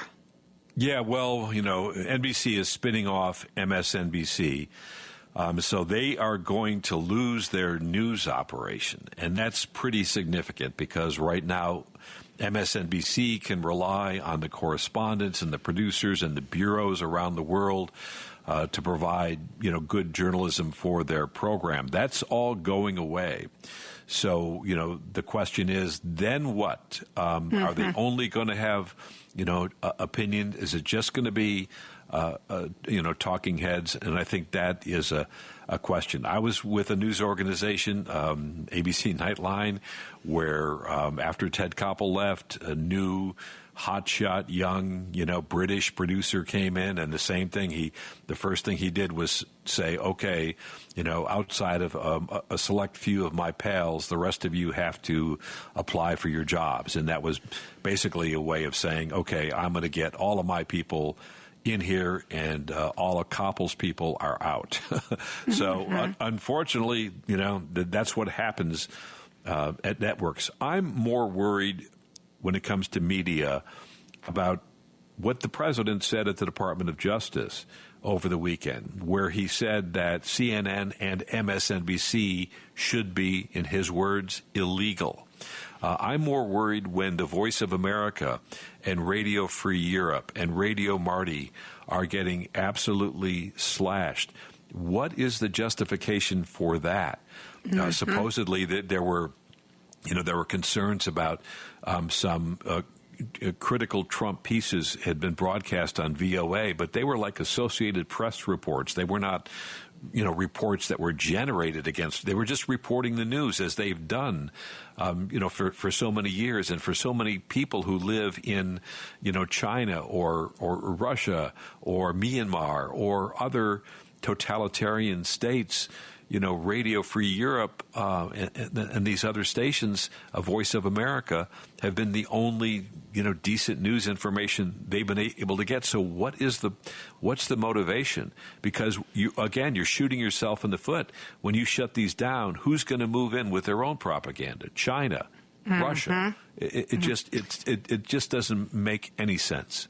No, it doesn't. And at what point do Elon Musk's cuts and closings of agencies finally resonate in the White House? I mean, I think right now Trump thinks he's got a good thing because people see, a lot of stuff happening, and yet if anything really blows up, he's got somebody that he can torch. Oh, I never signed off on that. Elon got over his skis. He's the one responsible for X, Y, or Z thing that made you so mad, not me.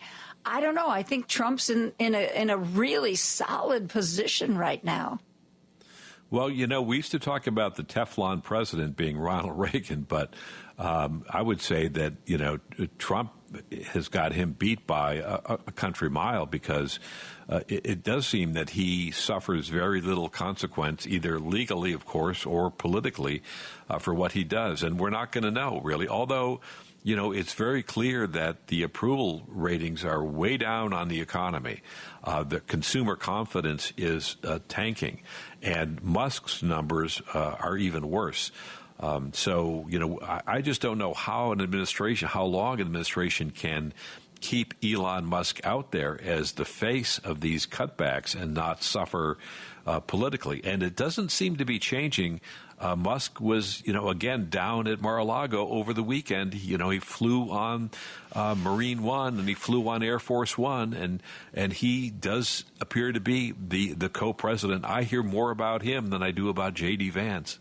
Oh, God, yes. Of course, J.D. Vance didn't offer Donald Trump basically a $100 million slush fund. I don't know. It could have had an influence. I'm just throwing spitballs here. Chris, right. It is always so great to talk to you. Thank you so much for spending time with us today. And you even kept my head off the desk, which is these days quite an accomplishment. All right. Always a pleasure, Joan. Thank you. We are going to take a break for news, and we're going to be back with much more after that. Now back to Joan Esposito, live, local, and progressive on WCPT 820. We are joined by somebody we haven't spoken to in a while. As a matter of fact, we haven't had a chance to talk about his new venture with former CBS anchor Brad Edwards. Pat Brady is here. We may know him as somebody who used to be the Illinois Republican chairman, but now he and Brad have a big-time media company. Pat, how are you doing? Great. Well, thank you for that intro. How you been? It has been a while. It has been a while. Yes, I've been in my bunker. I only come out at certain times and for very short periods. But I came out today because it has been too long since I have spoken to you. So, what brought about this new venture? Oh, it's part of what I do anyway. I've done media kind of consulting for a while, and Brad had a change of, he left CBS, so we thought we'd team up, and he's a talented guy, and we're off to a great start. So we think, it'll be good. We do communications work as much as anything, speech writing, communications, and the things that go under that. So it's all good. So it's exciting. Well, for a long time, I was trying to get Brad on the radio, and the timing never worked out. He was busy, and then he would respond to me, and then I would get busy and not respond back for too long. So tell him that I apologize and let him know that I still love him just as much as I always have. I will do that. I'm sure he knows that. As somebody who used to be a big deal in Republican circles, do you agree with some of the Republicans I've been speaking to lately that we no longer really have a Republican Party, we only have a Trump Party? Yeah, in the sense that we don't have the Republican Party that I grew up with. My first vote was for Ronald Reagan, and we believed in loyalty to our allies. We believed in at least attempting to not spend more than you took in. We believed in a lot of things that the Trump people don't seem to believe in. Just the Republican platform, for lack of a better word, because I don't even think they had one under Trump. They've just gone a different direction. And the one thing that we most strongly believed in is that tariffs are never a good way to run a government, and they're not productive, and they lead to inflation, all kinds of other bad things. So it's policy-wise, no, it's not the same party. Because I'm a glutton for punishment, I've been spending time digging up some clips that have been posted by the Ronald Reagan Presidential Library. And I played one at the beginning of the show today where Ronald Reagan, you know what, Paul, if you can grab it, rather than me sit here for 30 seconds and describe it, let's just play it again. Again, this is from the Ronald Reagan Library, and this was one of Ronald's radio addresses that he did, and he talked about trade wars, and he talked about our allies, and I just thought it was interesting. Paul, play that if you would. Our peaceful trading partners are not our enemies. They are our allies. We should beware of the demagogues who are ready to declare a trade war against our friends, weakening our economy, our national security, and the entire free world, all while cynically waving the American flag. The expansion of the international economy is not a foreign invasion. It is an American triumph, one we worked hard to achieve, and something central to our vision of a peaceful and prosperous world of freedom. After the Second World War, America led the way to dismantle trade barriers and create a world trading system that set the stage for decades of unparalleled economic growth. Yes, back in 1776, our founding fathers believed that free trade was worth fighting for, and we can celebrate their victory, because today, trade is at the core of the alliance that secure the peace and guarantee our freedom. It is the source of our prosperity and the path to an even brighter future for America. Until next week, thanks for listening, and God bless you. Pat, I can't tell you how many Ronald Reagan clips are in direct opposition to what the Republican Party allegedly stands for right now. It's like two different universes. I could play half a dozen of those. Yeah, particularly on tariffs. Reagan hated tariffs, and he was a great speaker, and he said it as well as it can be said. It's our strength that allows us to not want to have tariffs, and this notion that tariffs are somehow good for the economy and all these manufacturing jobs are going to return. It's just a joke. And even more disturbing, Joan, is if you listen to what the president says about his basis for doing this based on what President McKinley did. It's just not an apples-to-apples comparison. And even President McKinley, by the end of his presidential term, when he was unfortunately was assassinated, didn't believe in tariffs. So I can't disagree. It's not the Republican Party that I grew up with and the one that I think the policies that I support. So it's tough to be a Republican right now. I assume because you were obviously a very important part of the Republican Party here in Illinois, that you still have a lot of Republican friends, some of whom I would imagine support the current administration. How do they explain their support to you? What is it that they like? I think what they'd like, and I think there might even be some agreement on this, that even though they're going about it in a way that is not productive, I don't think, but there is a good argument to be made that government needs to be looked at and downsized. And that's an argument that Reagan made a long time ago, and I agree with that. I think even some Democrats agree with that. A lot of Democrats have said you want to look for waste and pare things down. We would absolutely sign on to that. But, I give the example. If you're the CEO of Target and you think that there's waste to be eliminated, you don't announce, hey, by the way, I'm closing every Target store in the United States. I'm firing all the employees because they're just going to get in our way, and we are going to look for waste. And once we figure out where the waste is, well, then, down the road, maybe a month, maybe 2, maybe 6, we'll open the stores back up again, and we'll only hire the people we need. Who on earth, Pat, would operate a company like that?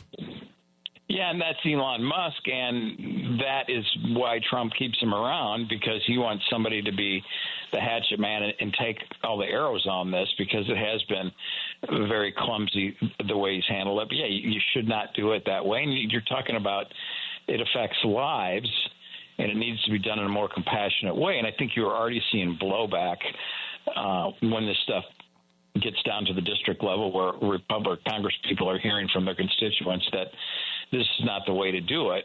But there is, I think we just discussed, probably a way we can agree that government needs to be downsized a bit. So I think that's what some Republicans like. I think some, too, they won't admit it publicly, they see Trump as a 20-month deal, and he's going to be pretty much out of power. And I think a lot of people just hold their noses and just trying to get through it. But he's doing a lot of things that are not consistent with Republican traditional policies. Well, you say something that I was reading, an analysis that said, don't expect any Republicans in Congress or in the Senate to oppose anything Trump wants to do until after the midterm elections, when Donald Trump's anger and Elon Musk's money can't hurt them the way it could potentially hurt them before the midterms. What do you think of that? Yeah, that's probably the correct analysis. I think that people are just waiting to get through the midterms. And there is a scenario here that I think is very, right now, viable, that if we continue to see what's going on with the market, if we continue to see inflation on the rise again, gas prices on the rise again, if we have a recession here in 8 or 9 months, like it's being predicted pretty boldly right now, then Republicans are going to have a real tough time in the next election cycle in the midterms. And they typically lose seats in the midterms anyway when their president wins power, either party. So that there could be the tipping point for Trumpism. But Musk has just shown a willingness to spend money in these races, and he has so much money, it makes a difference. That's a whole other issue. We could talk about campaign finance reform for hours. But I think the conventional wisdom is right now to just wait and see what happens in the midterms.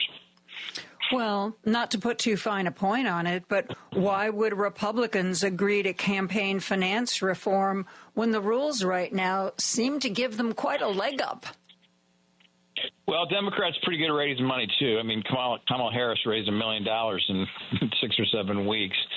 So I think there's too much money washing around on both sides, and they need to really clamp down on it. There's just too much money. And you could point it back to Citizens United and some of that Supreme Court decision. But that is one reform I think both sides should get together and try to implement, and along with gerrymandering reform. But I agree with you. I don't know if there's the appetite for them to do it when they're the beneficiaries of all the money. Yeah. I want to talk to you more about this. We need to take a break. I'm talking to Pat Brady, former Illinois Republican chairman and current one of the founders and partners in B Media. We'll be right back after this. Don't turn that dial. A dangerous mistake to make. Joan Esposito, live, local, and progressive, returns right now on WCPT 820. I'm joined by Pat Brady, former GOP chairman, now with B Media, with our good friend Brad Edwards. You were just talking about campaign reform. Everybody wants it, but there doesn't seem to be a realistic path to achieving it. What would that look like, Pat? Well, the part of the problem with it there being no realistic path is some of the Supreme Court rulings that have defined these donations as free speech. So it kind of opened the floodgates for all this money to pour in. I'm not sure exactly what it would look like. Maybe we go back to public financing, but we got to do something to just eliminate as much all the money washing around. Remember back when Obama ran against McCain? The presidential campaigns used to be public financed. I think they gave you $78 million or something like that. $78 million, that was it for the whole campaign. Obama didn't take that money. I think he raised $200 million, which at the time was just outrageous. I mean, they raised $1 billion this cycle at the drop of a hat. So there's just too much money. I'm just not sure what that looks like, but something's got to be done. Yeah, it absolutely does. Hey, do you still go to, like, the Republican Party meetings, or do you pretty much just avoid those? No, I don't go to the meetings as much as I used to because I'm just not. Back when I went to the meetings, I was walking precincts and doing things like that. I do help candidates in that way still, where I would go walk precincts or go to campaign events, but I'm not involved in the governance of the party anymore, and not because I don't care about it. It's just that I've already done it, and it's time for other people to do it. So I mainly just work on campaigns. Who's a good candidate that you're excited about? I think our most exciting Republican right now is Darren LaHood, the congressman from Peoria. Well, he certainly got the highest profile. I talk to his dad once in a while, and I get the impression that on certain issues, they just don't discuss where they are. I think that's a tactful way of putting it. Yeah, I've known both of them for a long time because I grew up in that part of the state. And Secretary LaHood, good man. There was a great congressman down there. His district was a little less conservative than Darren's is. Darren's got a pretty conservative district there. But Darren is really coming into prominence. He's on Ways and Means, and he's on Intel, and he's the leading voice for Republicans in this state. So I don't think he would ever do it because he has a pretty good committee assignments and role in Congress, but I think he's our all-star right now if he were ever to think about running for something back here. And it doesn't bother you, even though you are not a Trump supporter, that Darren is? No, it doesn't bother me. I don't agree with him on some of that, but I've known Darren a long time, and I have a healthy respect for his judgment and the things he sees and the things he gets done. He's a conservative thinker, but no, I don't mind disagreeing with people, but I'll tell them if I disagree with them.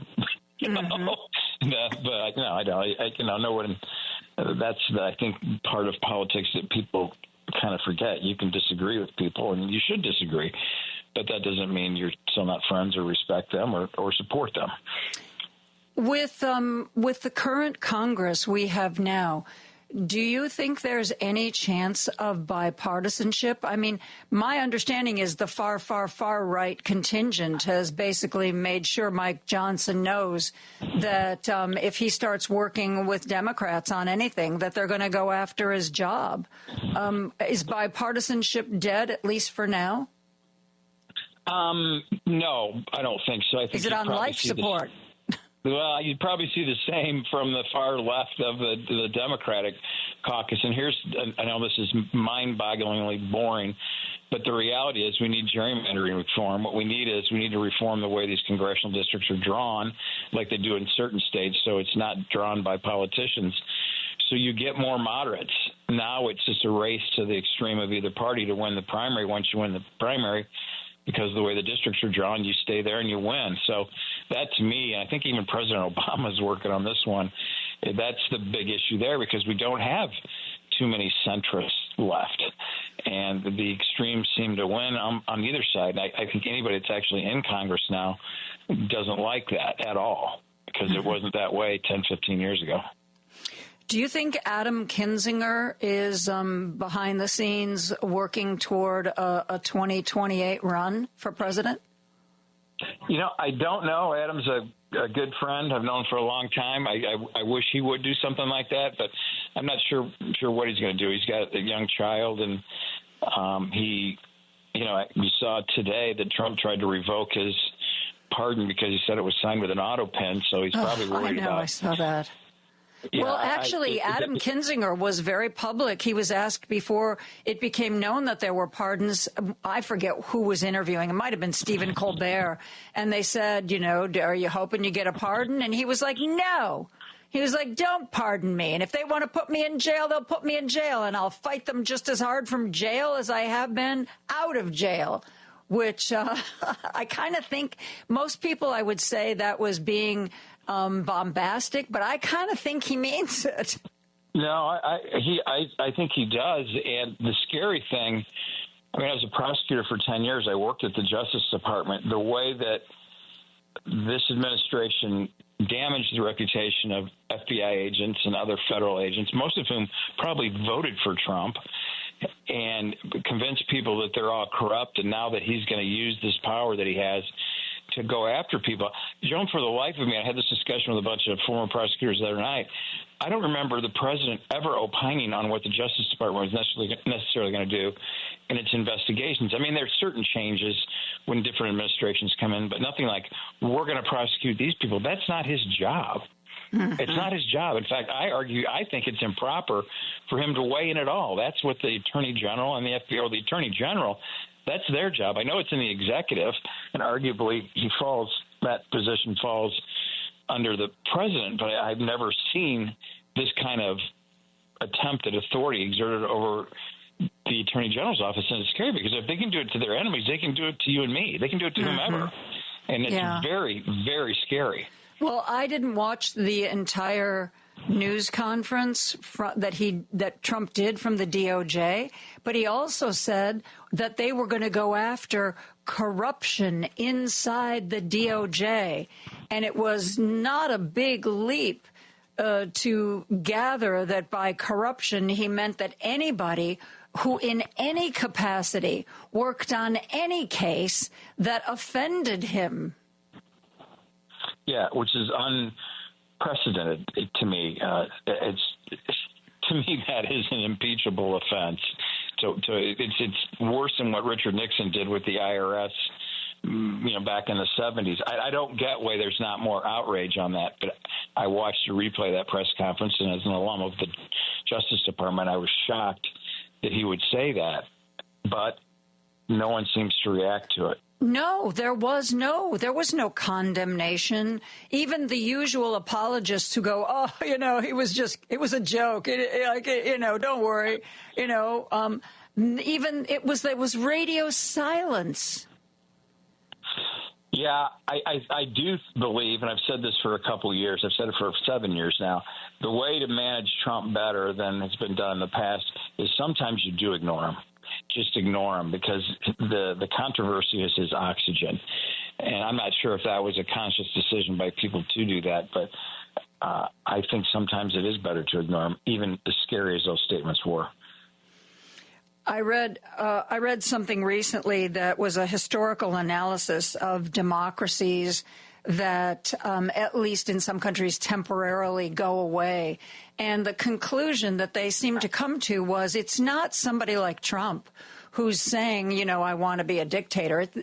It's the people who enable him, the people who were in government and justified it. Well, it's better that I have my job than I don't, so I'm not going to fight any of this. Those were the people that the authors identified as the ones who actually weakened. What do they call them? It's something about a low commitment to democracy. That those were the ones who actually enabled the destruction of their governments. I'm a little concerned that nobody is that seems to be exactly what's happening in our government, that people are just rolling over. Yeah, I think historically that's very accurate, but I do think there is a little more diversity in our government than there was maybe in Europe in the 30s. I mean, the judiciary is standing up to him. A lot of these orders are getting shot down. There are other places where they're pushing back on him. So I think it's not an apples to apples comparison. That being said, I will say this, Joan, though. The problem, too, not just because of people not standing up, is the Democrats are not providing an alternative. Yelling at Trump is not an alternative. You got to come up with an alternative. I just haven't heard it out of them. That speech a couple weeks ago when they had the signs and walked out, that's not an alternative. And I don't know right now what the Democrats stand for other than I hate Trump, which hasn't worked in 2 cycles. Well, hopefully we'll see something along those lines emerge in the coming weeks. Pat Brady. The country needs it. We desperately need it. But they've got to kind of, come on, stand up. Let's have a position on something. Besides, we've got that going on both sides of the aisle right now. Let's hope something gives. Pat Brady, B Media, former Illinois Republican chair. Thank you, Pat. Always a pleasure. Thanks, Joan. Always a pleasure. We'll see you. Bye. We're going to take a break. We'll be back with more after this. Joan Esposito, live, local, and progressive on WCPT 820. I am very pleased to welcome back to our airwaves Congressman Bill Foster, represents Illinois' 11th District. Bill, how are you doing? Oh, how's anybody these days? I hear you, boy, I hear you. It is, some days it's a real struggle. So I know you're home on a recess, is that correct? That is correct. And anything special planned? Well, we're having a town hall tomorrow. And where is that? 7 p.m. Give it a plug. Benedictine. Yeah, sure. So it's at Benedictine University's Goodwin Hall Auditorium. And so the event starts at 7, but doors will open at 6:30. And, we've just gotten a tremendous amount of interest in this. And I think we're already over capacity, so we're going to have to probably turn people away. Yeah, wow. It's not a small venue. Well, Republicans have also been getting a lot of interest in their town halls, but the interest has not been positive. And so actually Speaker Johnson has told them to stop having town halls so they don't get yelled at. I know. And, I guess we shouldn't be surprised, but all this talk that the people showing up at the Republican town halls, they're paid disruptors. And I looked out at the audience, over several of the clips I've seen. I don't know. They sure, they're a lot of them. Maybe it's like they went to the local senior center because those people, they don't look like paid demonstrators. No. But if you can't make it, or if you end up being turned away because we're over capacity, we're also live streaming it on our Facebook page at Congressman Bill Foster on Facebook. Great. Bill, when you do something like this, how does it work? I mean, do you ask people to submit questions? Do you have things that you want to get off your chest before it gets started? Is there like an agenda or items? Well, we're kind of playing it by ear. Our current plan is that I'm going to have some opening comments, just sort of because there are a bunch of questions that are obvious. We're also going to be accepting from people that have RSVP'd for the event. We're going to ask them for, if they have specific questions they want to ask. And so the problem you get into is a lot of the questions are the same. And so we sort them through. And we'll do that sort of initially. I believe we're going to be circulating cards for the audience, and then my staff will collect them and try to sort them so at least we hit the main categories of questions. And then we'll open it up to a mic at the end of it. At both Democrat and Republican town halls, a big part of the question, and very generic, is like, what are you doing? How are you resisting all the horrible things that are happening? So give us that answer now. Well, we have to be strategic about this. There are a handful of predictable major fights that we have to have. The first one, the CR, is one that continuing resolution, the thing that I voted against in the House, and then in what was a very difficult vote for a lot of senators ended up passing, but so that's only the first and probably the least important of them. The big one is the budget fight and also the debt ceiling vote. And those are coming up within the next, couple or few months here. And those are the ones that are really going to change the course of our economy if we let the Republicans prevail on that. And those two big fights are ones where the public will be strongly on our side. That is, no one, even the Republicans don't want to see Medicaid cut. And it's like 65% of Republicans think we should protect Medicaid. And that's a big change over the last few years. If you go back a few years, or certainly a decade, Republicans just thought of Medicaid, for example, as, that's just, that you're giving away free stuff to, people in the city. And now they understand that no matter where you live in America, this is what keeps grandma alive when she runs out of money. Long-term care. A lot of families are going to be getting that call. Sorry, grandma can't stay here at the nursing home anymore because there's no Medicaid to underwrite her care. That's going to be a big shock to a lot of families. Rural hospitals are going to be dropping like flies if the Medicaid cuts happen. So that's one example of thing where that's a fight we should be having because the public will be strongly on our side. Ukraine is another example. Where we just had a meeting today with the largely Republican-leaning mayors in DuPage County.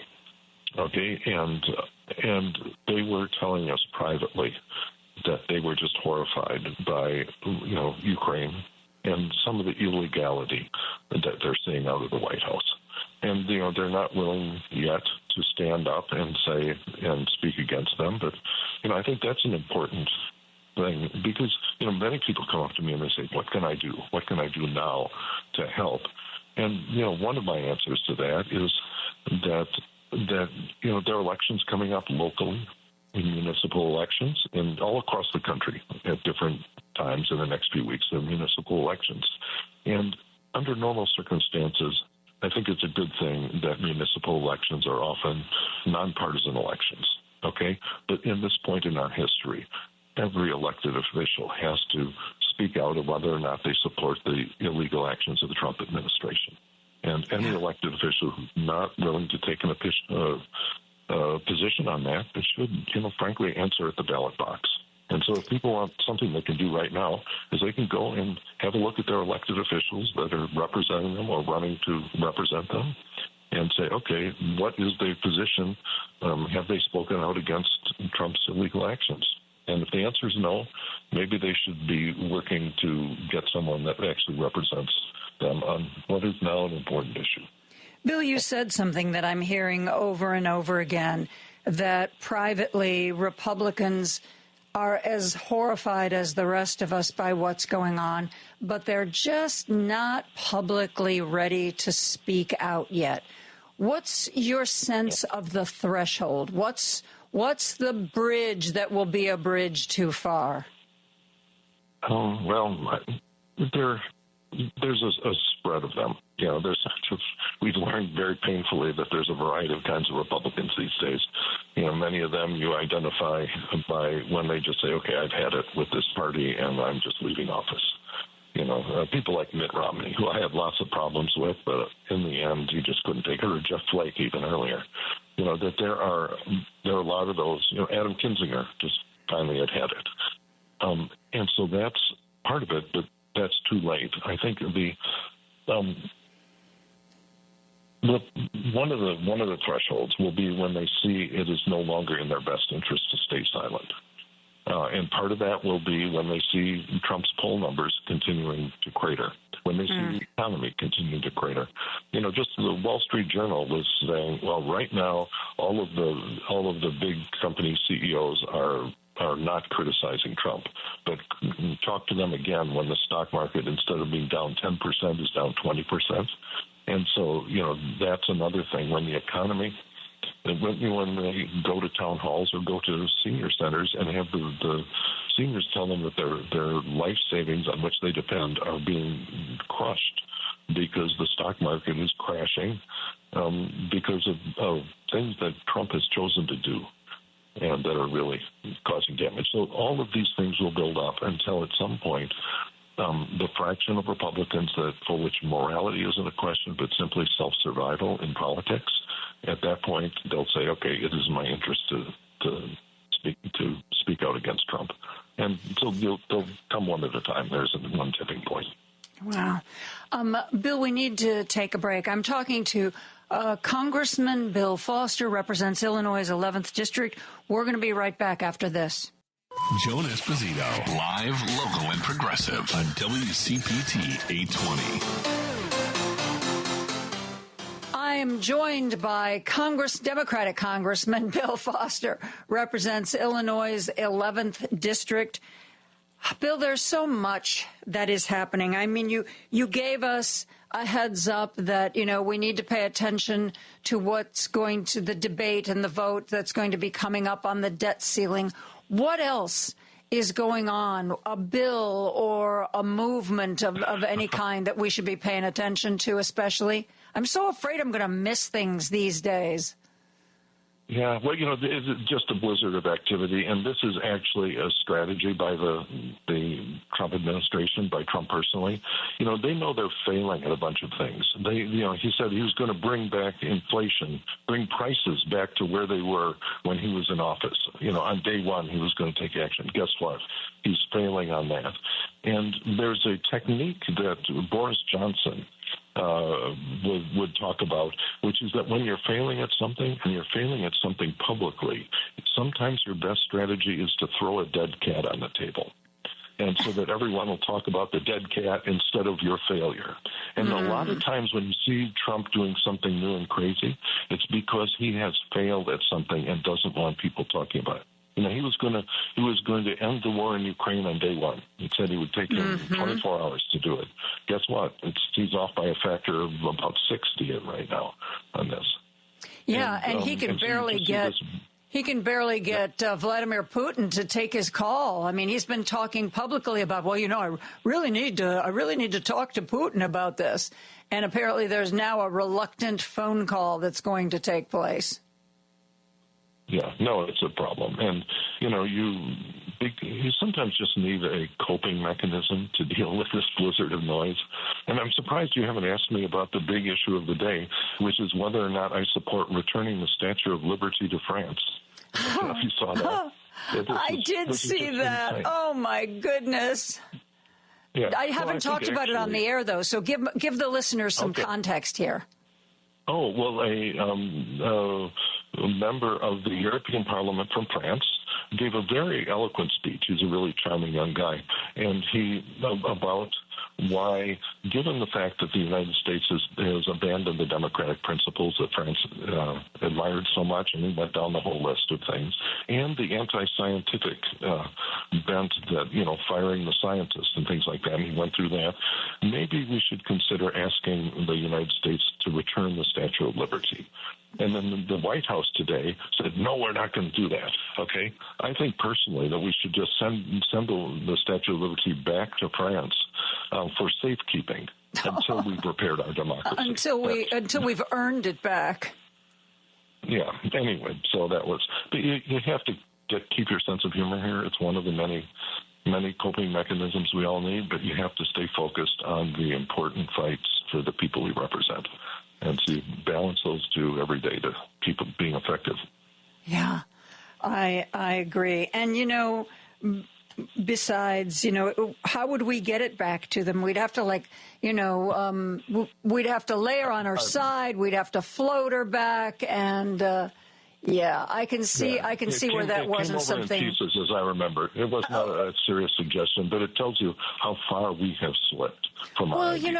I play clips of all these people, the prime minister in the UK, the head of the Munich Security Conference, other leaders who are like, we've got to acknowledge that we are on our own, those of us in Europe.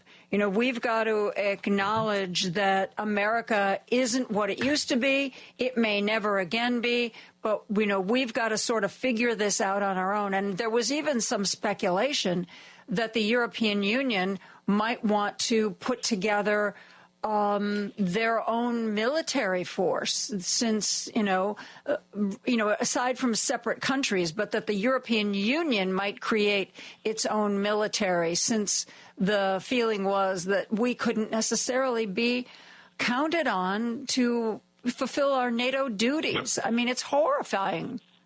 It's embarrassing. That's pretty correct. That is, both of those are correct adjectives. So, we just have to stay calm and focused, and choose the fights that the public will be on our side, and put a scare into enough Republicans that we can get only a few of them. We only need 3 of them in the House to change the way they've been voting, to basically nullify everything legislative that's happening. All right? But Bill, how do you scare them more than Elon Musk scares them? I mean, forget about Donald Trump throwing a fit. Elon Musk has made it quite clear that anybody that doesn't see the world his way, he's got enough money to primary somebody. I mean, he's trying to weigh in on the Supreme Court race in Wisconsin. That's right, and that's just so that they can keep the gerrymander in place. That is, really cost Democrats probably 2 or maybe 3 seats in Wisconsin that ought to be ours. It's interesting to make the observation that the Republican majority in the House is entirely due to the fact that they gerrymandered North Carolina. All right, and that was a 4-vote swing. Anyway, so this is we have to fight the money fronts here. And, the thing that keeps me focused is, you just think about the people that are going to be hurt if we let them succeed.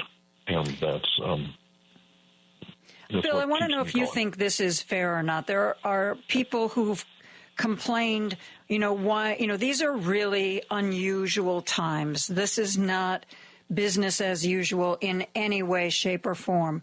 So why aren't we hearing from Bill Clinton and Hillary Clinton and Barack Obama and some of the other people who we might expect? Kamala Harris. I mean, Tim Walz did announce that he was going to go on a tour and go to hold town halls in areas where Republicans wouldn't. So he's sort of stepped up. Where are the other big names in the Democratic Party? Well, the reason why I think these were actually correct decisions by everyone, including Tim Walz, is that, 2 years from now, in the next election, we have to get back the 3 seats that we lost. We used to have 3 seats in Iowa. Now we have 0. All right? We have a good shot at 2 seats in southern Wisconsin. All right? And we don't hold those. That alone would be enough to flip the House. And so that, I'm not sure if Hillary Clinton went out into those seats, that would actually, I think it would just stir up the Republicans. And so, it's frustrating, but not everyone that we have is our best messenger here. Well, I'm not even necessarily talking about going out and campaigning for specific candidates or seats, but just being more public about, hey, kids, this is not normal. I mean, I get a newsletter from former conservative radio host, now political pundit Charlie Sykes. And, I mean, he's always saying, no, we are not the crazy ones.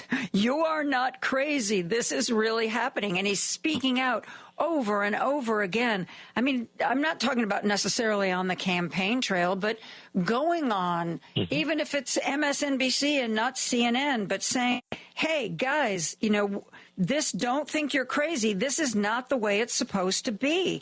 And it's time to figure out how we're going to stop it. I don't know. I just wish one of them would be a little bit more public. Yeah, well, you know, everyone has to navigate what we're trying to accomplish, and there are different lanes to swim in. You know, like there are a handful of Republicans that I work with regularly, have pretty good relationships with, and I know have a lot of decency at their core, and are simply they're being intimidated. You know, because if they speak out now against Trump, they're going to be faced with a well-funded primary opponent. You know, and Trump has a long list of scalps on his wall of Republicans that he's taken out. Yeah.